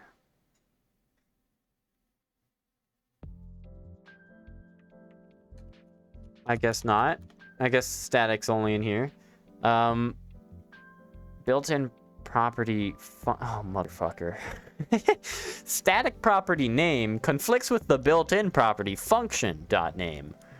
Functions have names? Since when? No, man. I guess the function.name is cleanup, I guess. What a load of crap. So what are these called? Job name. But then this should be job rule. And then this needs to be job name, and this needs to be job rule. Okay. All right. Yeah, it's half a reserved word. Yeah. There's always some words that just happen to be. Still incorrectly implements interface time interface. Missing properties, job name, job rule, execute. So can I not use that for... does it have to be like a static interface? Like, what the fuck? How do I make a interface, but for a static object? Interface, static, method. TypeScript. How to find static property in TypeScript interface. Here we go. Now this is going in the fucking bread and butter. Sorry. Flashbang warning. I'm not 5 seconds late. Here to provide a workable way after years passed. At this point, after TypeScript 1.5 released, that's fucking, yeah, 2015. How old is this? 2017, edited 2020? At this point, your helpful interface can be implemented this way with the help of a decorator. Static implements. Oh, no. Oh, no. I don't know if I want to do that. That's really the best solution? Really? You can't define a static property. Say you wanted to change the date object. Okay, you know what? I'm just gonna throw away the fucking interface. At this point, yeah, I ruined your vision again. At this point, honestly, fuck implementing things. I've had it. I'm not gonna implement shit. I'm just done. I'm just done. All right. So here we go. So instead of all this bullshit, we're just gonna do static job name. We're not gonna do workarounds. I don't want to just implement workarounds everywhere. You only do workarounds if you're making or you're having to add. Miles, I swear to God, Miles, I will execute you in a video game. No, in a function.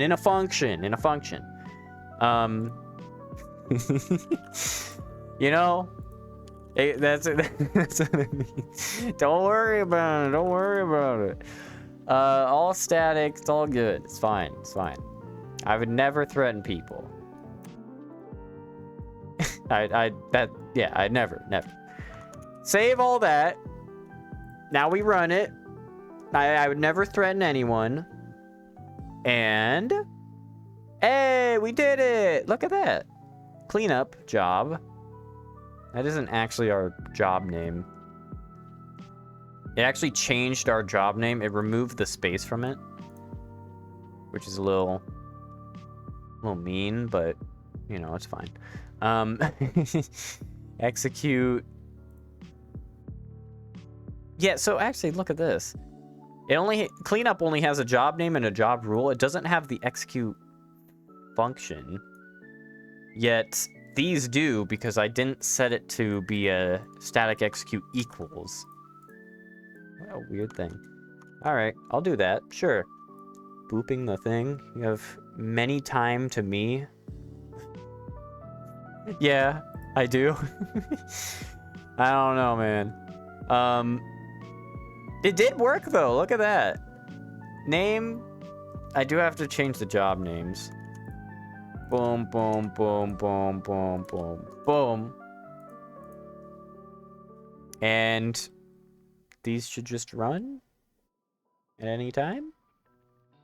Let's actually test it out. Let's fuck around and find out. So, here's what we're gonna do. We're gonna every minute, I believe this means every minute, we're gonna console.log.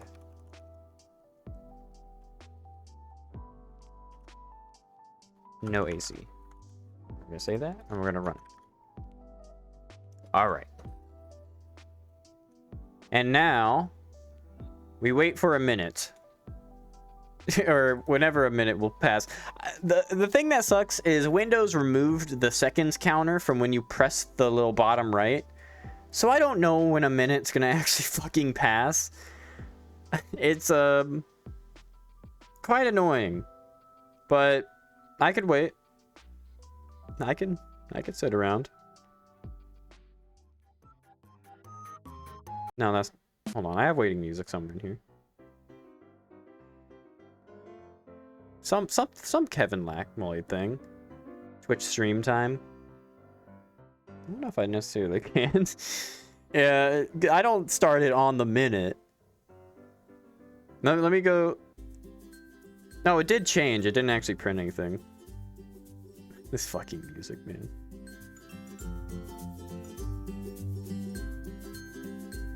Okay, no, we're not listening. We're not listening to that. We're not listening to that. No. No. We're gonna fix this. I think it's because, I think I need maybe a 0 here for seconds. So at the second 0 of everything, it'll hopefully run. Hopefully. All right. Now we get to wait again.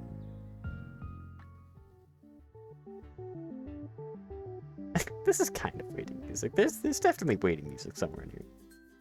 There's that song again. Oh, here we go. This fucking music. I think a minute already passed. I think it just turned 11:48. I think it didn't work.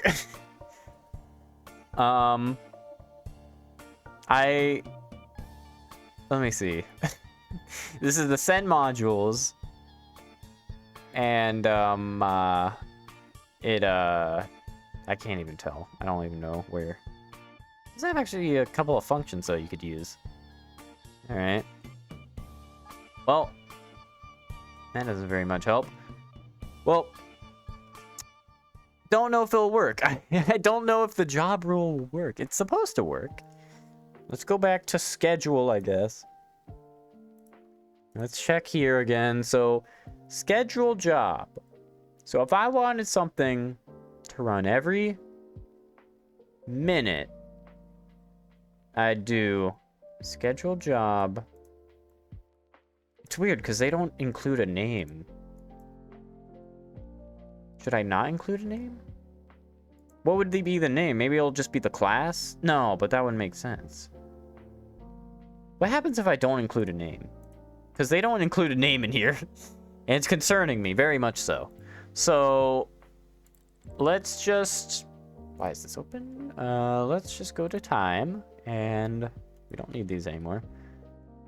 Let's just remove job name. Now we fuck around. And we find out again. I think it should work, right? Okay. Now we wait. not this music. Not this music. This is the waiting music. This is the waiting music. All right. I don't think it worked again. I think it just turned 11:50. Fuck. Anyways, I hate everything. No. That's what that song reminds me of. Fuck, why is it not working? Why does it not want to work? Job.execute, it's got the functions in it. It's got the execute function. Now it has an anonymous job name, which is fucking yucky. I don't like that. We're re-adding it. But now what?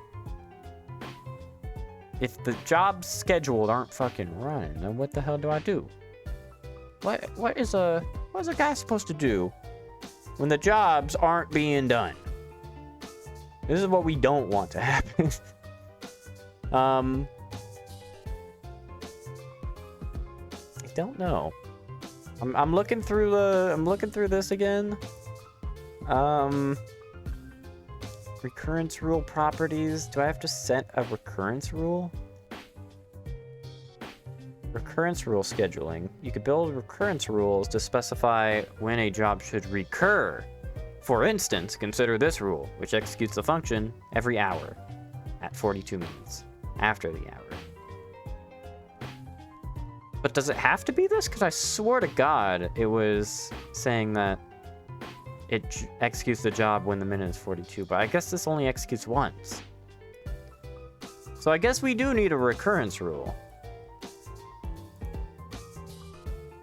But that kind of sucks because then we have to make it a function. Ugh. All right, we'll do that. So let's change all of these. Static get rule, because we're gonna have to make the recurrence rule, and that involves not just doing a very easy thing, so I will bask in sorrow. So let rule equal recurrence rule. It has to be a new recurrence rule. New schedule.recurrence rule. Is that legal? Am I allowed to do that? I don't know if I'm allowed to do that. So why is it dead silent? I don't know what happened to this song. Just like doesn't exist anymore. All right. The audio was like, you know, moving, but I don't know what was happening with it. I wasn't able to hear anything. Let rule equals recurrence rule. Rule dot. Yeah, that's literally it. All right. Rule dot minute. Rule dot second equal 0. And then we're going to use get rule in time. Job dot get rule. And that will actually call because we actually need the value from it. So we're going to steal that and we're going to put it in everything else. So this would technically be minute equals 10. Recurrence rule, I have to import it yet again. There we go. Import that. Clean up. Gotta do the same. I don't want to collapse. I never used that, by the way. The collapsing on the side thing, I've never used that. Like, ever. I don't know. I just never found a use for that. Because, I mean, ideally, you would never have to do that because your code just always looks good, right? You don't include a bazillion functions. Your code's not 1,000 lines long, right? Ideally. I need to copy paste it again. Grab this. Boom. Get rule. All right. Cleanup happens on hour 23. And then I also have to return rule. You need to make sure I do that. Return rule. Return rule. Now it should be fine, right? Let's try it. So let me just double check again. Second equals 0. So this should happen every second. Or, sorry, not every second, but every minute on the dot. Right? Come on. Okay. did work. Okay. Come on. Come on, come on, come on. 11:55. We're waiting for 11:56. 11:56. Come on, give it, give it, give it. We just want no AC in the console. We're just gonna have to sit here this entire time. 11:55. Mm-hmm. Still 11:55. Yep. Still 11:50. Yeah. Right. It'd be the longest minute ever. It probably just turned. It's probably just turned to 11:55. Oh my god, it worked. Holy motherfucking shit. You see that? No AC. Beautiful. We've done it. We've done the impossible. Oh my gosh. We've done like the most simple thing like ever. But it's amazing. So that's the basic thing for the time loop. Now we just have to actually make the functions work, you know? You gotta make them work. But that's cool. It works now. So we need to make these all proper functions and like have them actually do shit. And the stuff that they need to do, say for send modules needs to do fucking all of this. Ew, lordy. That's only 200 lines. It should be fine. It's only 215. Yeah. Well. Oh god, the other thing though. How am I gonna tell what hour it is? Because the concerning thing is, if I do it on the hour, there's a chance, there's just a teensy little chance. I also like how it's still firing, that's good. I forgot I left the code running. It's still firing every minute, that's good, I'm gonna keep it there. There's a teensy chance that if I fire it on the dot, it might not be the new hour. So if I calculate the new hour, it might be the hour before, if that makes sense, you know? That would really suck. So what I need to do, and what I actually did do, I believe, somewhere in here, or at least I used to, I calculate the hour by doing this. This is how you get a 0 through 23 hour.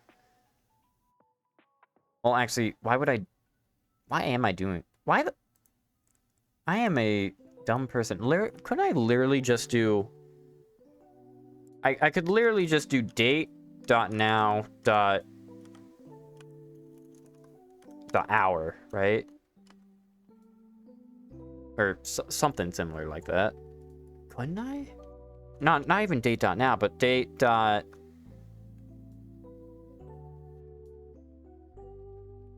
no, you have to do date.now, but put it in a date object, I think. Now how the fuck? No, there's some way. There's some way to make date.now a date object. Hold on. Let me look that up real quick. Get date object from date.now. Get current date. Oh god, another fucking blog. All right. Another thing trying to sell me shit. Flashbang warning. 3, 2, 1. Another thing trying to sell stuff. Free code camp. Poggers. I mean, it says free. It fucking better be free, but then it says free 3,000 hour curriculum. I'm sure there's some way they're trying to get money out of you. There has to be. I mean, there is a donate button. That's a good sign, but still. How to get the current date. New date. Oh, is that literally it? Oh, okay. Yeah, I guess you don't even need to do date.now. I'm just used to doing that. All right, cool. So, let hour equal date, or well, new date. dot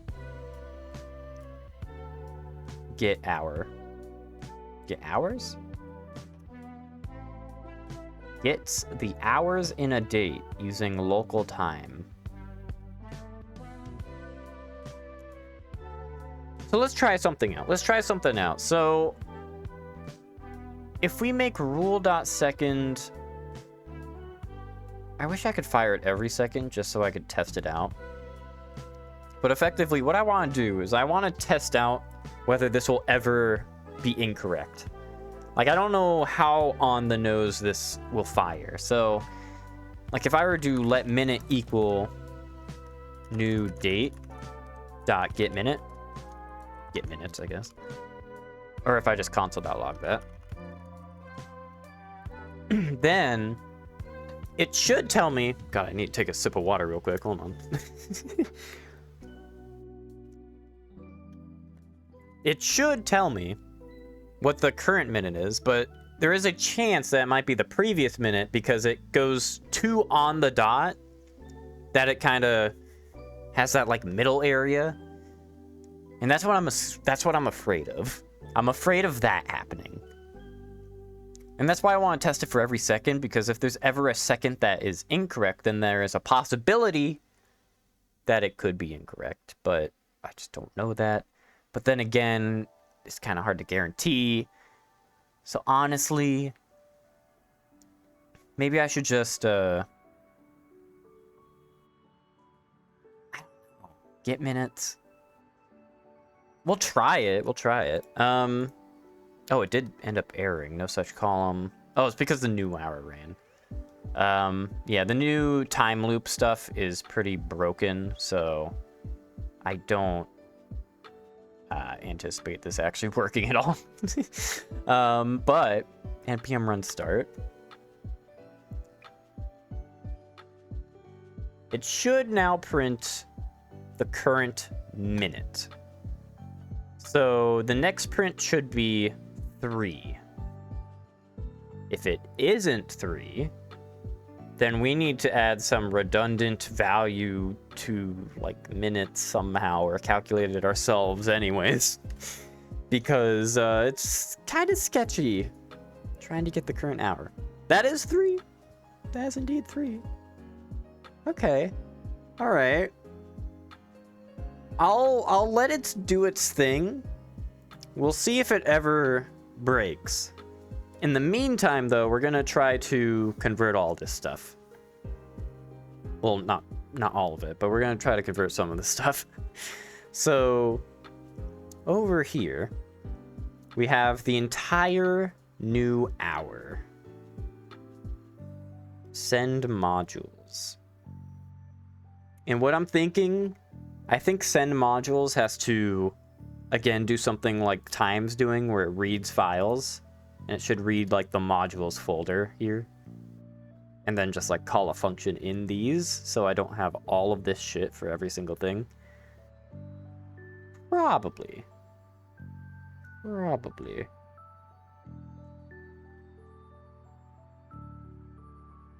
So that just begs the question. So if I were to do that, that's still a correct 4.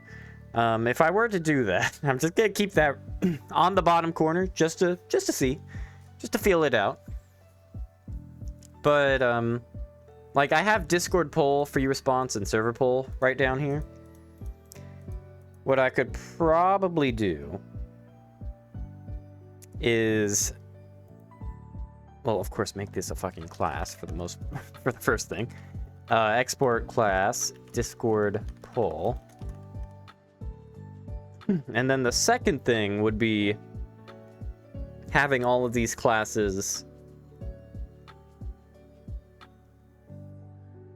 can implement an interface, but then again, these would be static, so I can't have it implement an interface, I guess, so we're not going to do that. But Discord poll would have like a function called also execute. Or, well, execute. I mean, we could call it new hour. could call it that. Could also, so there's also another thing. Did it correctly say 5? I'm just still checking. I'm gonna minimize this, but we're gonna keep it running in the background.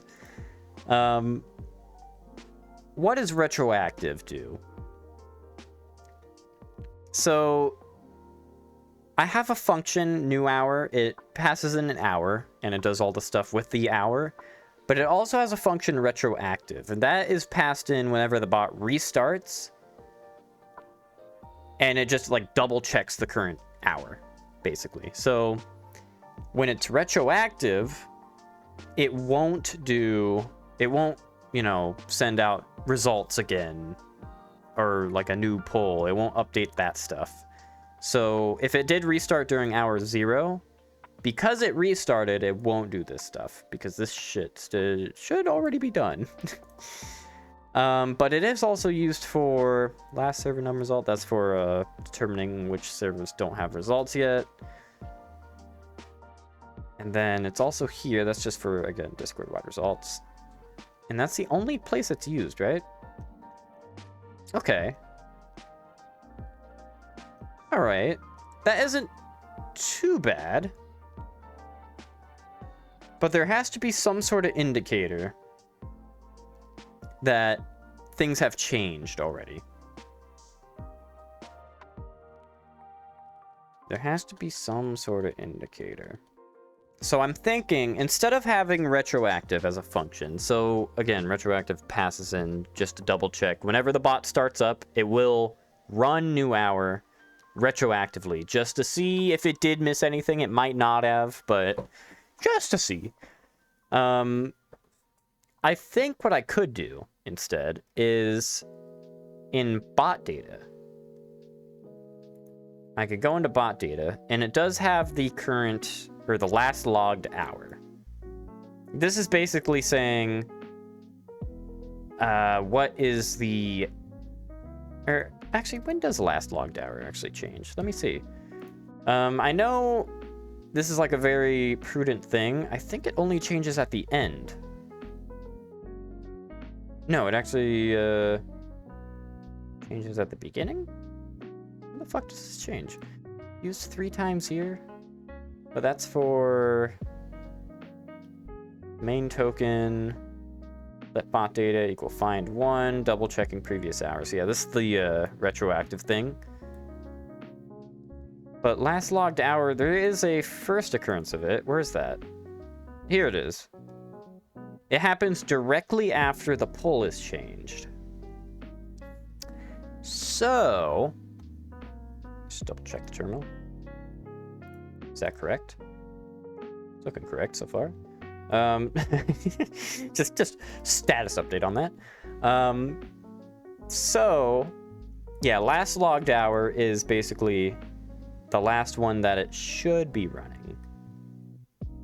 But I think what I should also have is I should have a last finished hour. So at the end of this entire function, it should also say, oh, it finished everything, by the way. And if there's a difference in that, then it should rerun the new hour. Right? I think. And that would be kind of the indicator that it's retroactive, instead of having it pass in retroactive itself. Because, like, that's kind of cringe. So, I think that's what I'm going to do. So, I'm going to have... I gotta also probably rename this a little better. So, proper shutdown. This fucking never works, by the way. Proper shutdown. Whenever I restart the bot, it still just says it didn't restart properly. I think it actually might be fixed now, but I'm not entirely sure.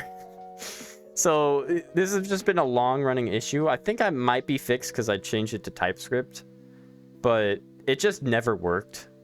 It's supposed to not DM me if I manually restart it, but it's supposed to DM me if it's an unexpected restart. Last logged hour. So instead of last logged hour, I think it should be last started hour and last finished hour. Because it should change last started hour at the beginning of that function, and at the end it should say last finished hour. And if they're the same, then that means we don't have to retroactively do anything. But if they're not the same, then we should retroactively check everything. So let's do that. Let's take this, copy paste it, last finished hour, and then last started hour. That'll add those. That will also break a lot of shit, like over here. No, that was already errored. That's literally, it's the same exact thing on both sides. No, I don't think it did error anything. If it did, I think I'd have to open it up anyways. But I'm pretty sure last logged hour, that's only a time loop thing. I could even check. Last logged index.ts. Okay, it is a default value thing here, so we do actually have to change it here. Also status update on the numbers.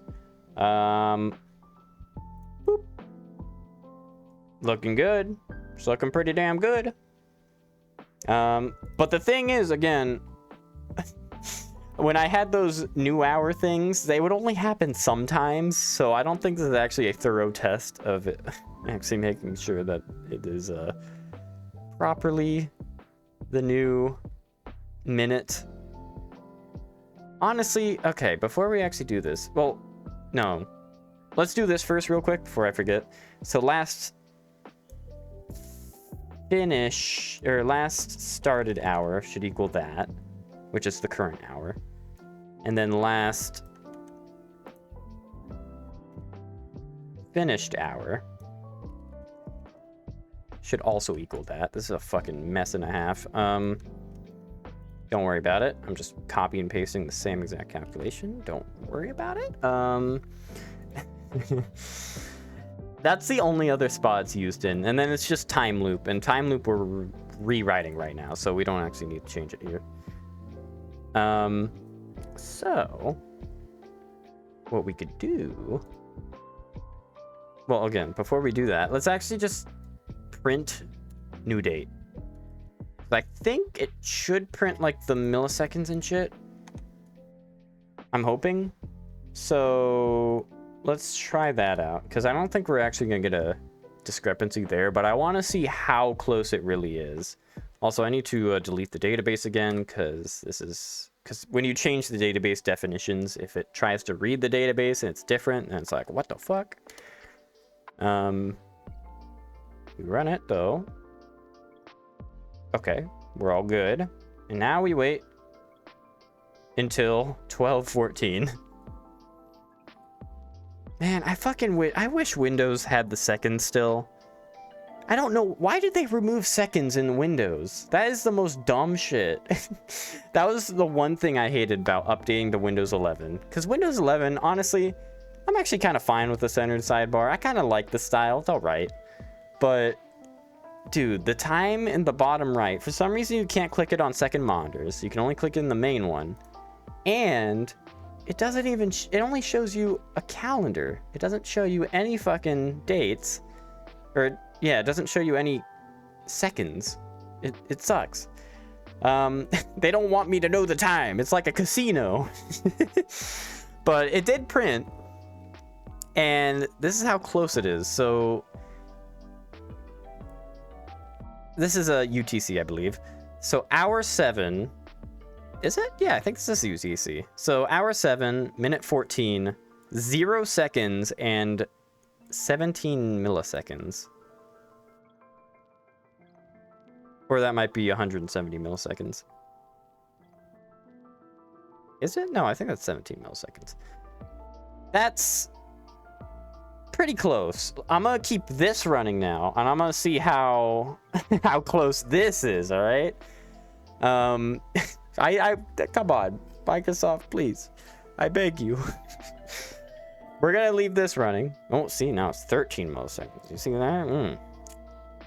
I don't like that fluctuating, because there's just a chance. There's a teensy chance that it might just be so quick that it's just like it's the minute before, you know? That would not be good. But maybe actually let me look it up while So node schedule. Can I use get minute? I don't think anything's gonna be specific for that. I don't think anything's like reliant on like, oh, I need to know the exact minute this is run. I don't think any of these give a fuck. So probably not an issue. So we're on our own with that one. Anyways, it seems like it. Ooh. Oh, maybe not. You see that? 5 milliseconds. Yikes. That's a little too close for comfort. That I was about to say, that's probably fine. Now I'm about to say, hell no. That's a big no-no for me. I think,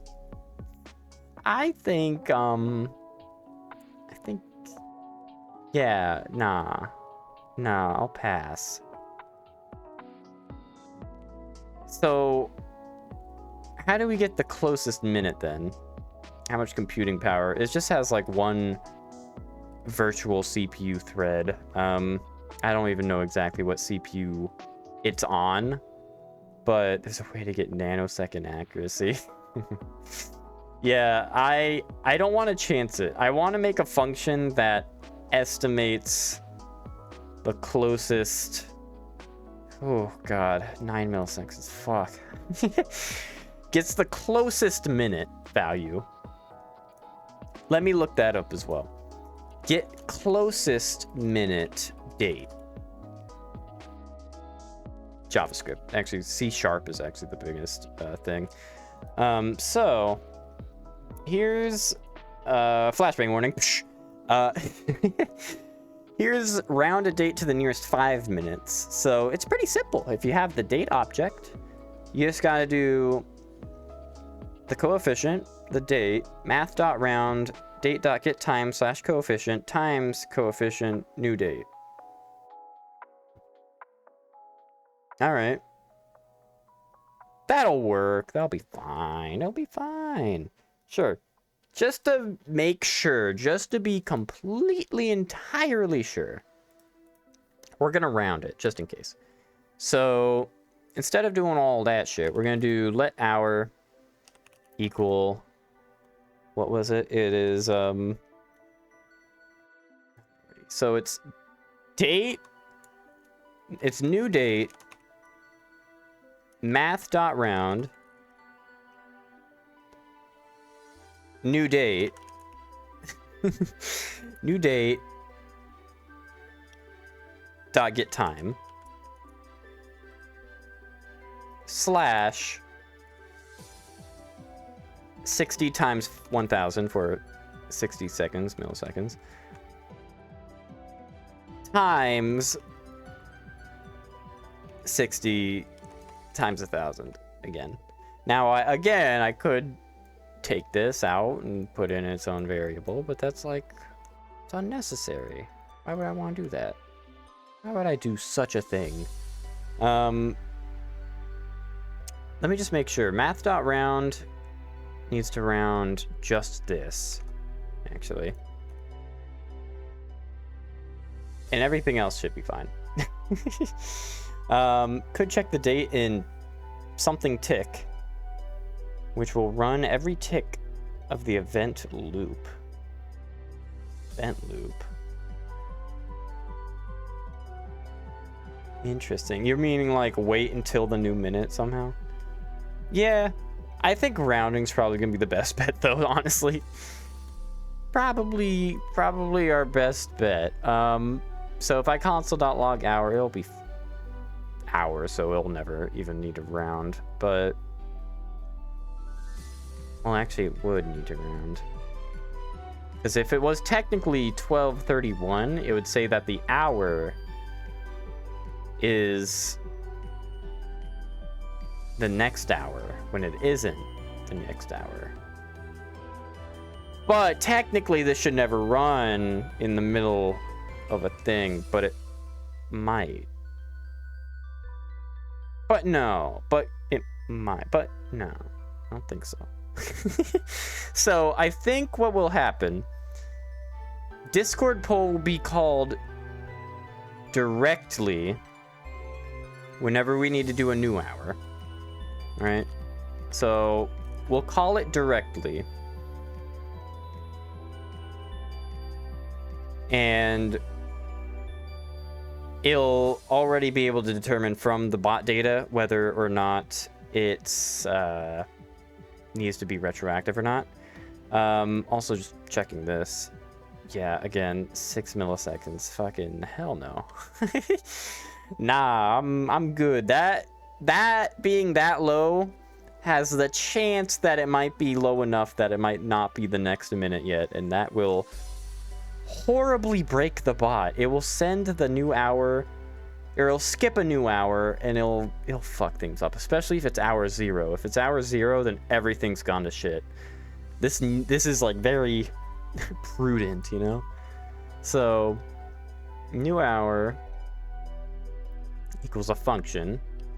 Hour is a number. And yeah, I guess it would just be an hour. And that's kind of all that it needs. So I think for adding new modules, I might just manually throw them in. Because send modules, well, actually, no, it would be that for every single one of them. They would all have new hour. So I guess we could read modules. It's just that they could possibly like not need to run every hour at some point if I do the poll thing.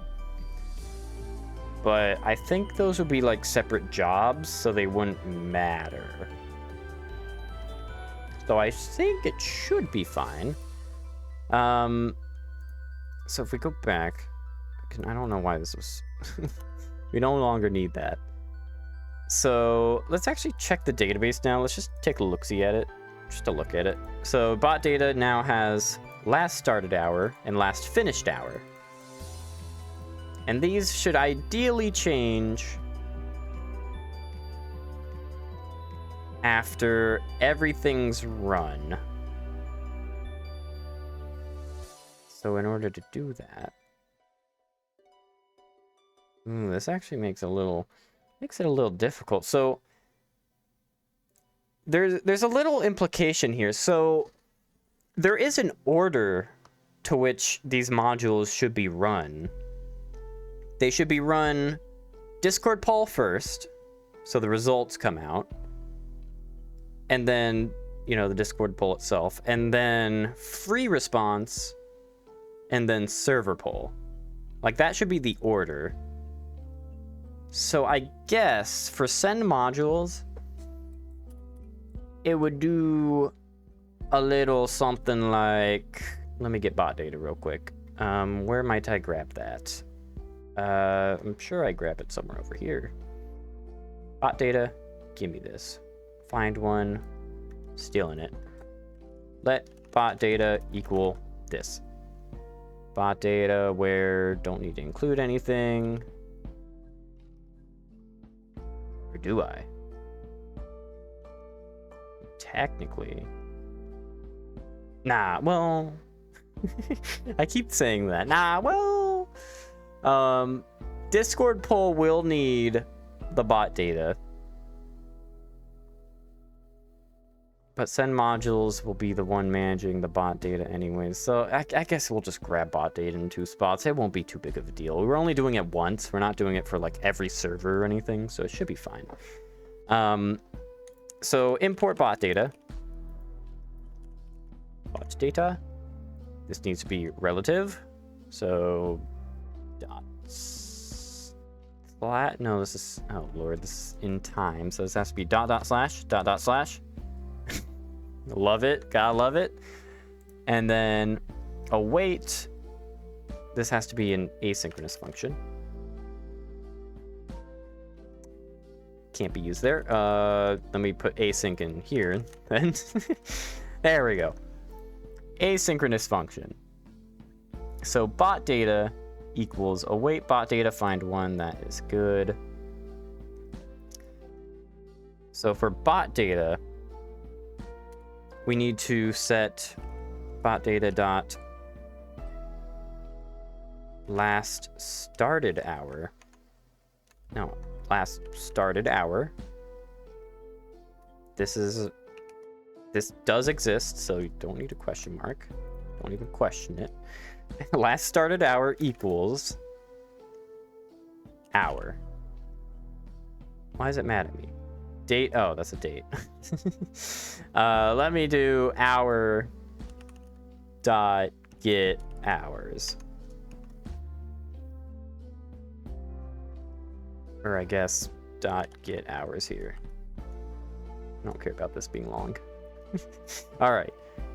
Now that's good. And then all the module calls will be, say, like right here. Discord poll dot execute. Oh no, it's actually new hour. Dot. No, it probably should be execute, huh? I'm gonna rename that. Because we could execute it when it's not a new hour, technically. So we should name it what it will be. So, Discord poll dot execute. Hello. Dot slash. Discord poll dot exit. Is this static? No, it's not. Static execute. Dot x. There it is. There we go. Jesus. Hour. And we pass it in. And then we'd have to await this. It's saying, has no effect on this type of expression. Well, you'd be gosh darn wrong. There we go. And then we do that for the other modules. And then at the end, we do bot data dot last finished hour equals hour.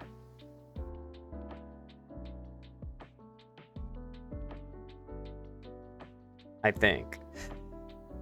Now, there is another implication in this. If the middle stuff were to ever take more than an hour, and this actually happened once, if it were to ever take more than an hour, things would very much break, because the function would be called again, but this time, because it doesn't have to execute anything for that specific hour that much, it'd finish. But then it would, the first thing would then finish. So last finished hour would be before last started hour. So then it fucks with everything and everything explodes. So we don't want that. Funnily enough, we somehow do not want that. So we're going to, I don't know what we're going to do. Like, what do I do here? Well, the thing is with here, I don't have a finished hour thing. I only have the last started hour, and that will always be accurate because that's run right at the beginning. So there's no chance that that will take an hour to run and it'll like become desynced. But the last finished hour does have a chance that it could take an hour to run. So we need to account for that in some way. I don't know how. I guess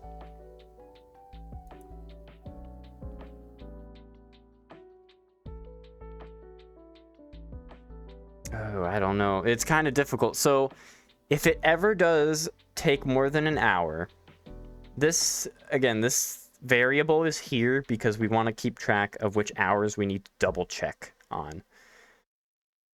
So if we were to just not do this, if last started hour doesn't equal last finished hour, or doesn't equal hour, then that means we know that an hour passed. But that also means that if it takes more than an hour and like something errors in the middle or the bot restarts, then that will be completely skipped.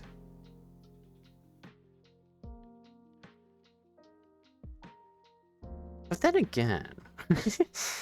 Well, actually, yeah, that would be completely skipped. So, yeah, that'd be a bug. That would be a big fucky wucky.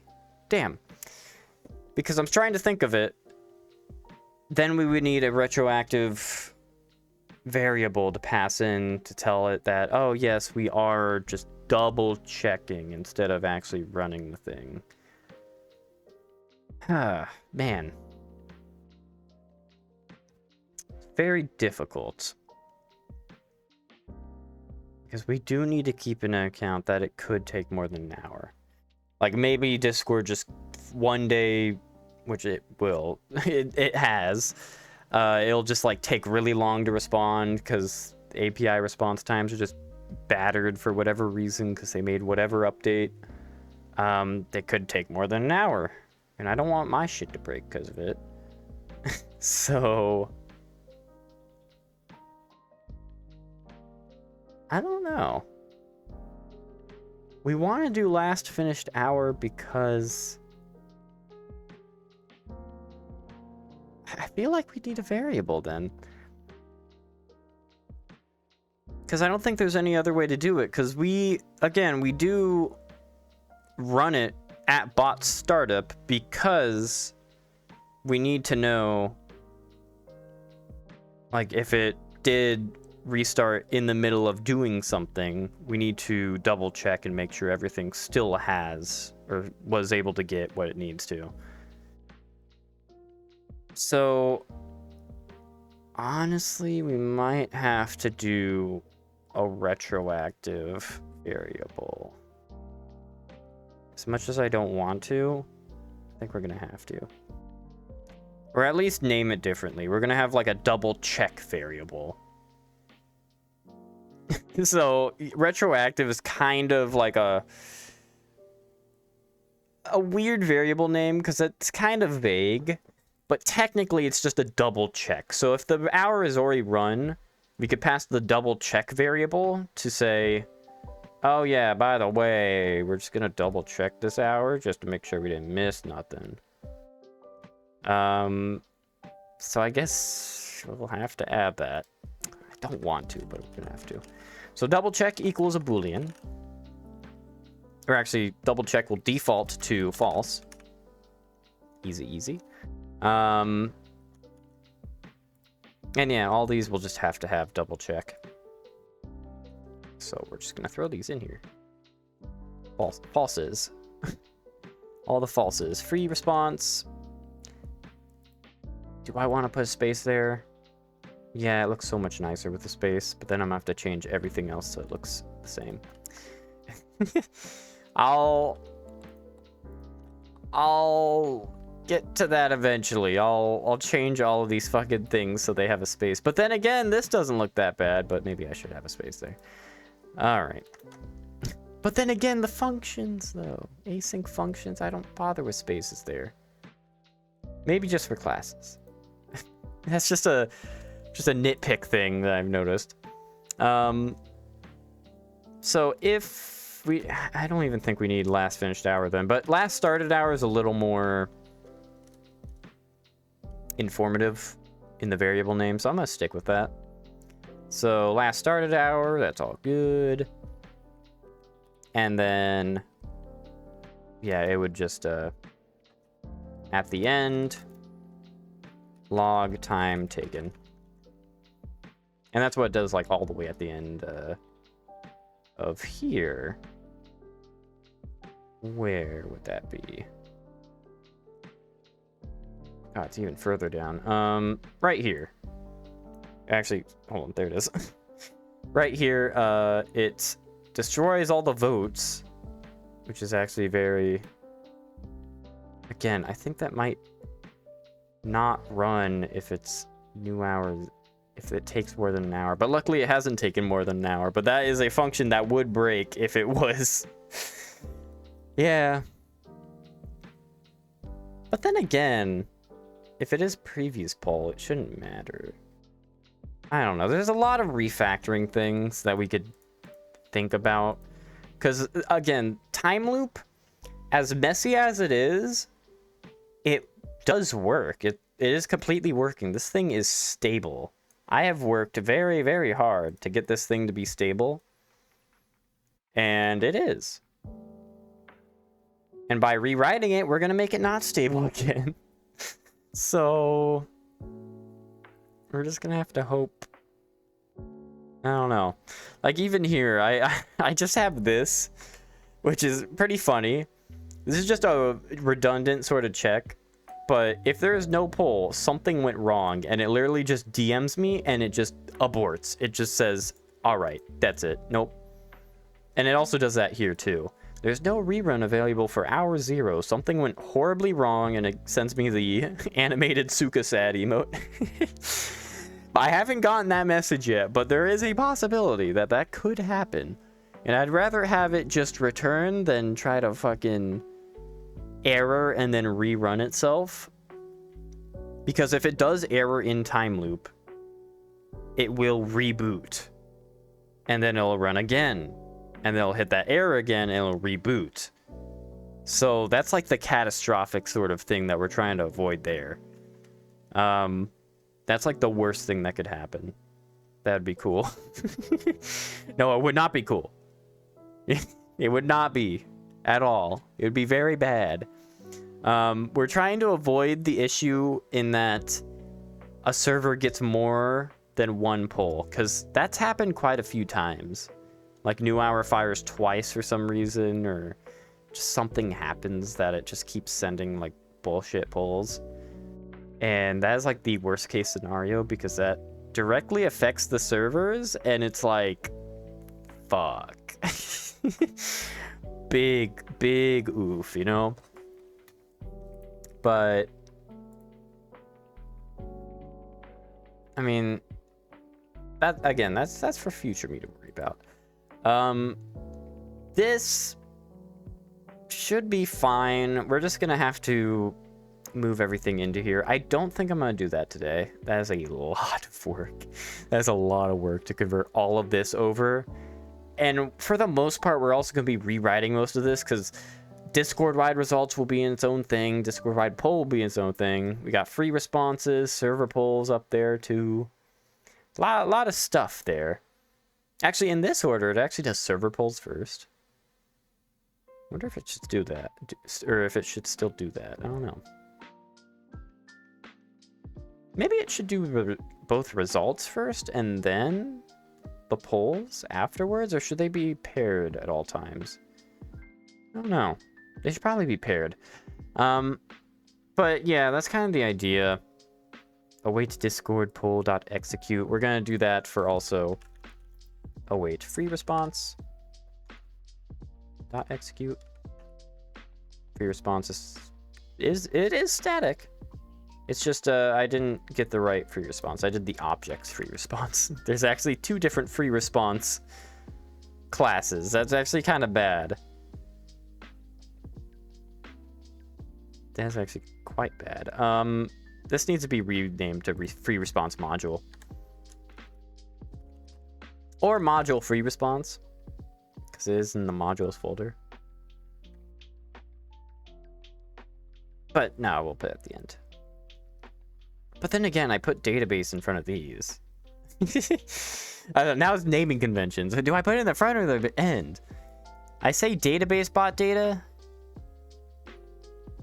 but honestly, this should probably be renamed to vote database, server database, poll database. But then again, that kind of implies that these are all separate databases. Kind of like how these are separate managers.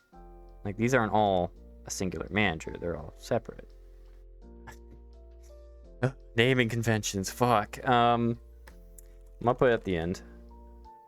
Free response module. Discord poll module. Update imports. Sure. I guess you couldn't see that because it's a window capture, but it said, it kind of scared me too. It just popped up. Would you like to update the imports? Yeah, I would. But that should be better. So we don't have objects that are named the exact same, because that is very bad. That will be very confusing if that ends up being a thing. Copy paste though. Server poll module. All that's good. Discord pull module. Discord pull module. Free response module. There we go. Now we can't confuse it. Pass in the hour. And then await server pull module. Execute hour. And then, yeah, we would log the time taken at the end. But that's all that send modules would be. That's literally it. We're trying to make the code a lot more readable, luckily. So that's what will happen. But this would actually need to be saved. Await bot data dot save. I can't just change it. That just changed the in-memory object value. I need to save it to the database because the point is that it's supposed to memorize, if it does restart in the middle of this, what the last started hour was. So that should be good there. Oops, what happened? There we go. I don't know how I did that. Discord pull module, server module, all that. And we got Timeloop on the side. We have a fuck ton of things open on the right. I don't know why. We could kind of scooch this over. Let me close all because we have so many fucking things open. And go back to Discord pull module. Do a little bit of that. We're good. All right. Just clean it out a little bit. Cool. Now, I'm just curious. If we were to do this tonight, how many errors would there be? How many errors would we get if we copy and paste this? Probably quite a lot, but you gotta fuck around and find out. So, copy, paste, fix formatting, or indentation, I mean. Boom. All right, so interaction doesn't exist. The fuck is interaction supposed to be? Interaction? Wait, why is it interaction? Where does interaction ever come into play in new hour?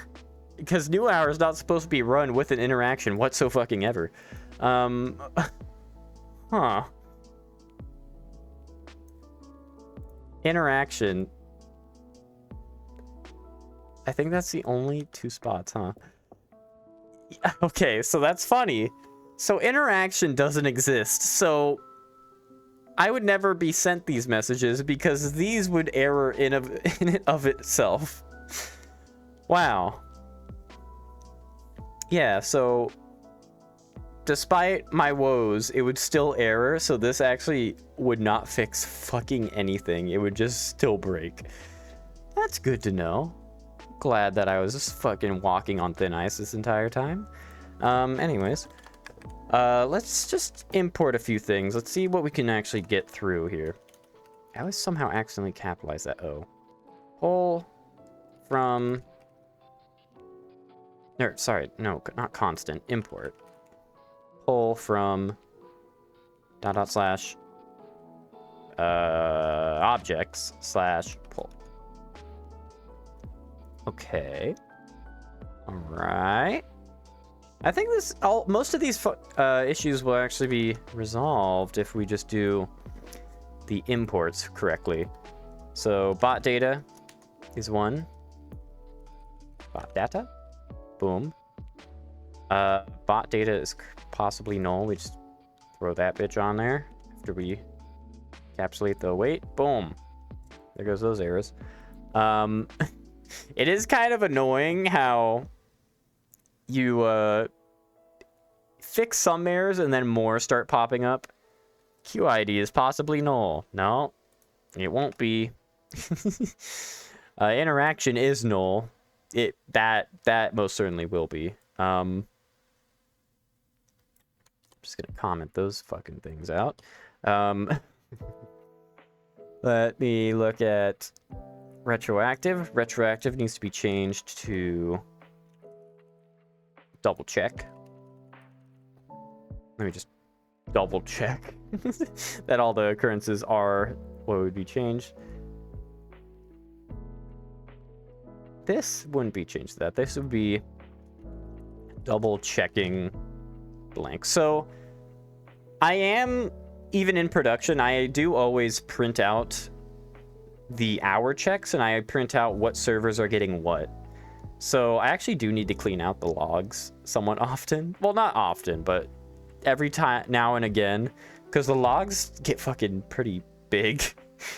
But yeah, I print out every single action that happens to every server, and it actually is pretty damn helpful, because if a server ever comes to me, I could look at the log and I could be like, okay, let me see, what's your server ID? I just Control F it, and I look and I see, oh, it errored, and I could see what error it was, because it would print the error. It would actually print the error, because I would always have a try catch in most of these, I believe, something like that. But oh lord, action row builders. Let me just steal a couple of these. No, let's do it manually real quick. Import these from /functions/database. That got rid of a lot of shit. Oh yeah, that means I actually don't need to do it like this. Oh yeah, that's right. I should never import the objects directly, because database has them. I literally have them in database exporting, so I don't have to do that. So I don't have to do free response equals require blankety blank blank blank. I think I'll keep it like that. That's kind of nice, because they are database objects, kind of. But it is confusing that they're all the way the fuck over here. I probably need to fix that. I need to put them somewhere else. Again, retroactive should change to double check. We'll do that. All right. Current rerun, poll or null is not assignable to poll. Well, I say it is. I say it very much is. Current rerun, argument of type poll is not assignable to parameter of type optional. Any, comma, string. Index signature for type number is missing in type poll. So what I'm trying to do here, I'm trying to create a new database row with the same exact values. I think I need to do .data values here. There we go. And then it'll copy those values. Okay. It's actually not too bad. It's not too bad. I'm gonna assume this possibly null. It fucking won't be. It just trust me, bro. It will not be null. Also, while next poll, yeah, by this point, next poll equals next poll for sure. Maybe? Hello? Next poll? Am I dumb? Where's next poll supposed to be? Next poll is possibly null. Oh, I'm supposed to put it here. By this point, next poll is not null.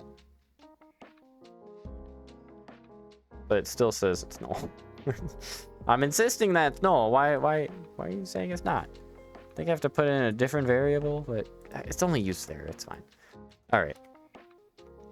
Update supporter benefits. That's not a thing here. Right. Yeah. Well, I'm gonna comment that out, just because that might be kind of prudent. I'm gonna probably forget about that. Last logged hour, current hour. Couldn't find current hour. Current hour is now just hour. So current hour. That's literally the only usage of the current hour. What? Last logged hour, that doesn't happen in here anymore, so that's actually pointless. So when is the hour actually checked? Why is it weird like that? It does check the hour. What is it named then? Am I dumb? What the fuck is the hour check? It checks the hours if it includes hour. Okay, it's already kind of doing that. Do I overwrite hour at any point? For some reason, it was already hour. I am so confused. Yeah, it was just called hour. What the hell was current hour then? Why did I use current hour down here? Current hour is just a global variable up here. I don't know why I used that. Anyways, client does not exist. That has to be coming from the client manager. So client manager dot get client. Let's do a little bit of that and that. Then I'm gonna have to import client manager. Import client manager from // Cool. And then free response. Did you mean free response? No, I did not. Free response. Oh wait, I do actually have to export that with database. I actually didn't do that yet. When I added that, I didn't actually throw it in database. There we go. Free response is possibly null. No, it is not. It won't be, trust me. Op, that is a sequelized thing. This is basically just going to be checking all of the errors because they're all going to be import errors. I wish it could just automatically import them all. But no, we must do it manually. Equalize column is not assignable to type order item. What is order item? I guess it has to be just ID. No? What? Type string is not assignable to type order item. Type order item. What the hell? Type order association, but string is in here. String is literally sitting right there. It says right there, string. Does it have to be the alone string? Yeah?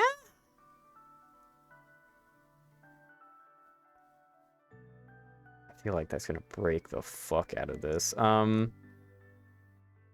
This is also a mess and a half. Let's break this down a little bit. Order. Do a little bit of that. Jesus. So it gets all of the server IDs that are in the client that the client has access to, and then it orders them by supporter level, and then length of upvotes, and then ID. I guess. It should work, I guess. Yeah, that makes sense. Free response underscore message ID does not exist on type server.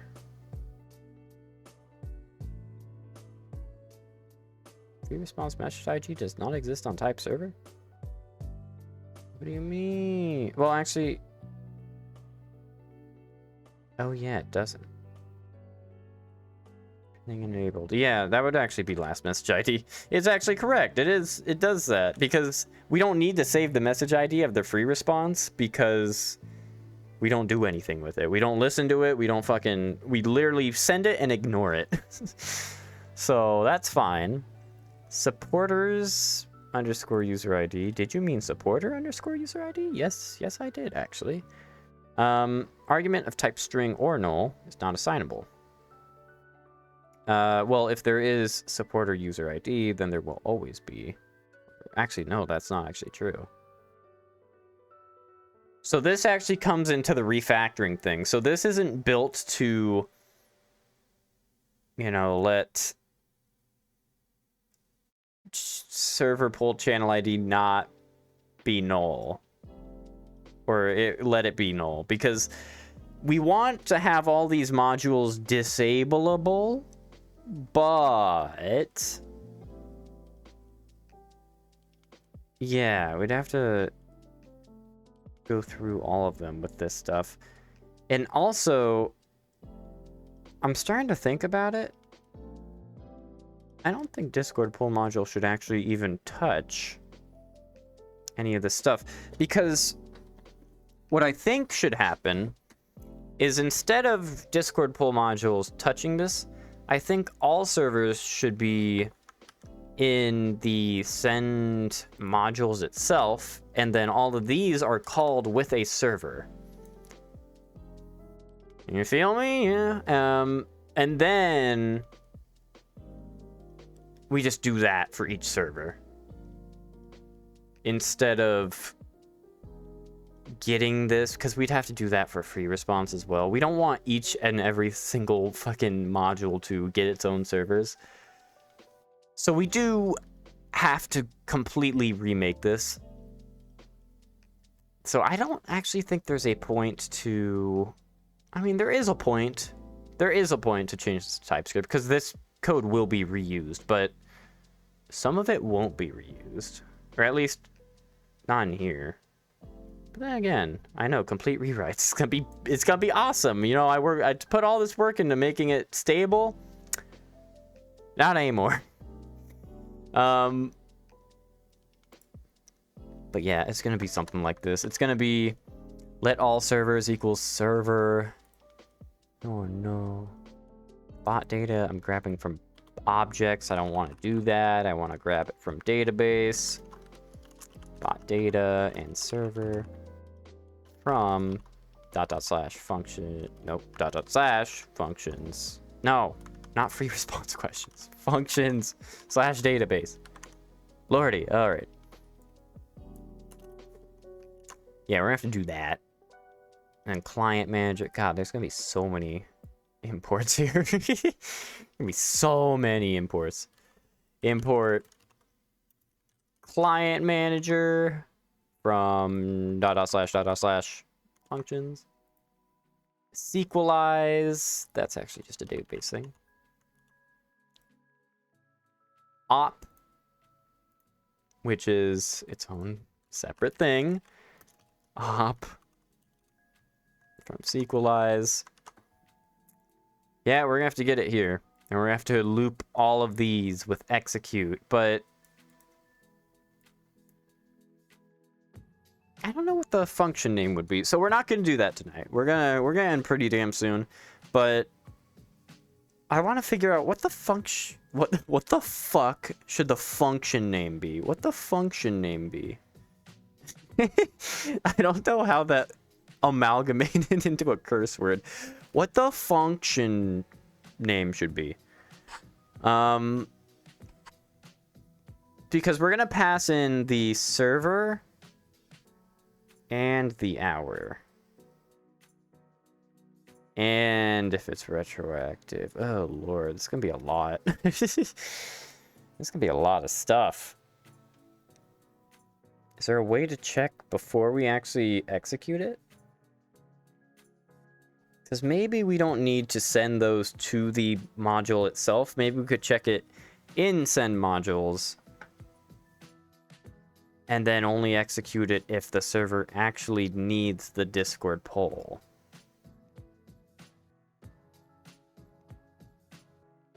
Maybe, but then again, send modules would at that point kind of just become Timeloop, and Discord poll module would just be the thing.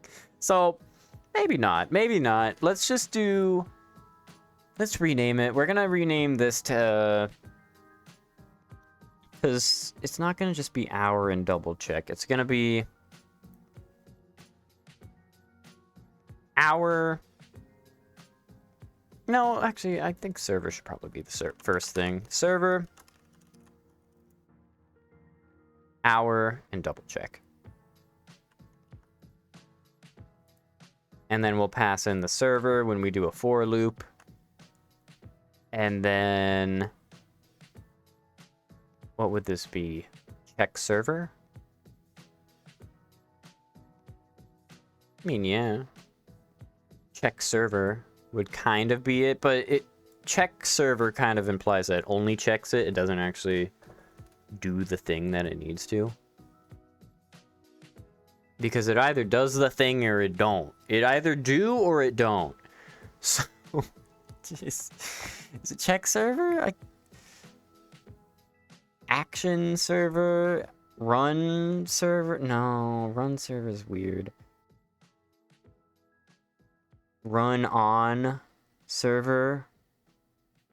It could be like Discord pull module dot run on, and then the parameters server, hour, and double check.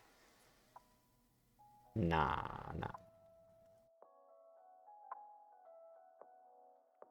Maybe it should just be run server.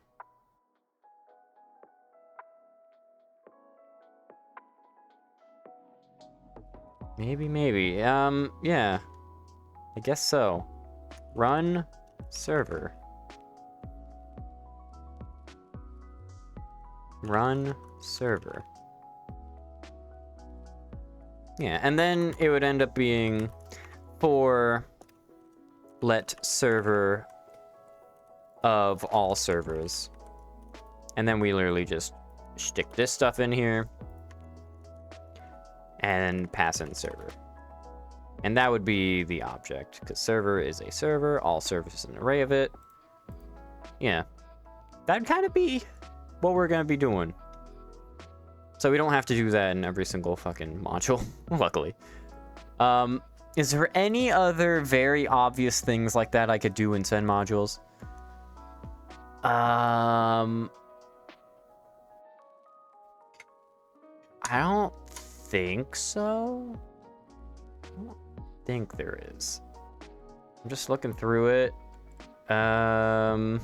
This is all just the sending stuff. And that saves changes at the bottom. Yeah, not really. Not really. And the thing is, it does have to save its changes quite often. So it'll have to save the changes in every single module, which actually, that might actually be really bad. It might actually be really bad because once it sends, if it restarts while it's sent, then you might get this pull again. So it has to save in each one of these. So each server will save 3 different times. So I don't know. I'll figure it out. We'll figure something out. But I think I will call it a night now. These coding streams get fucking really long somehow. I don't know how I bring these to be 1 hour. I mean, or sorry, 1 a.m. I guess this is how long coding usually takes. I spend many hours just looking at this code, trying to fix it, trying to make it better. But we're pretty darn close to actually finishing this thing. The auto mod. Code sucks you in. It said, hey, that's a sex-based term. You can't do that. Oh, that's funny as fuck. Oh, sorry. That's a little too funny. Sorry. Anyway, yeah, code sucks you in. It do for sure. Oh my god. That's way too funny. It's 1 a.m. It's a little more funny than it needs to be. Yeah, you don't want to get lewd with the code, because the code, it'll turn its back on you, and it'll totally betray you, and it will be a horrible breakup, and you don't want to deal with it. But I will be getting off now. We are getting pretty damn close, especially considering like what we're at the beginning of the week, or at least I think it was last Saturday. I don't know. I did a random code stream during the weekend, and there was no there was no TypeScript here. But now we're getting some goddamn rewriting in. So I hope you have a good rest of your day, night, evening, afternoon, or morning. Scotty.dev/up with the Discord. And yeah, I'll figure stuff out. I'm probably a little burnt out. This is all I did yesterday and today and most of my week, so tomorrow I work, and Saturday and Sunday, so there might not be too much progress. I might also try to code something else just so I spice things up just a teensy-weensy little bit. But I appreciate you for stopping by. Hope you have a good night, and see you around. Dev updates for all the coding stuff. Oh man, have a good one. I hope you have a good one as well. I am tired. All right. I mean, this song isn't as much of a banger. Hold on. There we go. But then we have to wait for the drop. Actually, no, we don't even have to. I'll just stop it on good stopping for it. Dancing, dancing. And then you just casually press the stop stream button when the beat drops. No, it actually takes a while to drop. I'll just stop it, man. We don't get a good end stream song. All right, it's fine. It's fine. It's fine.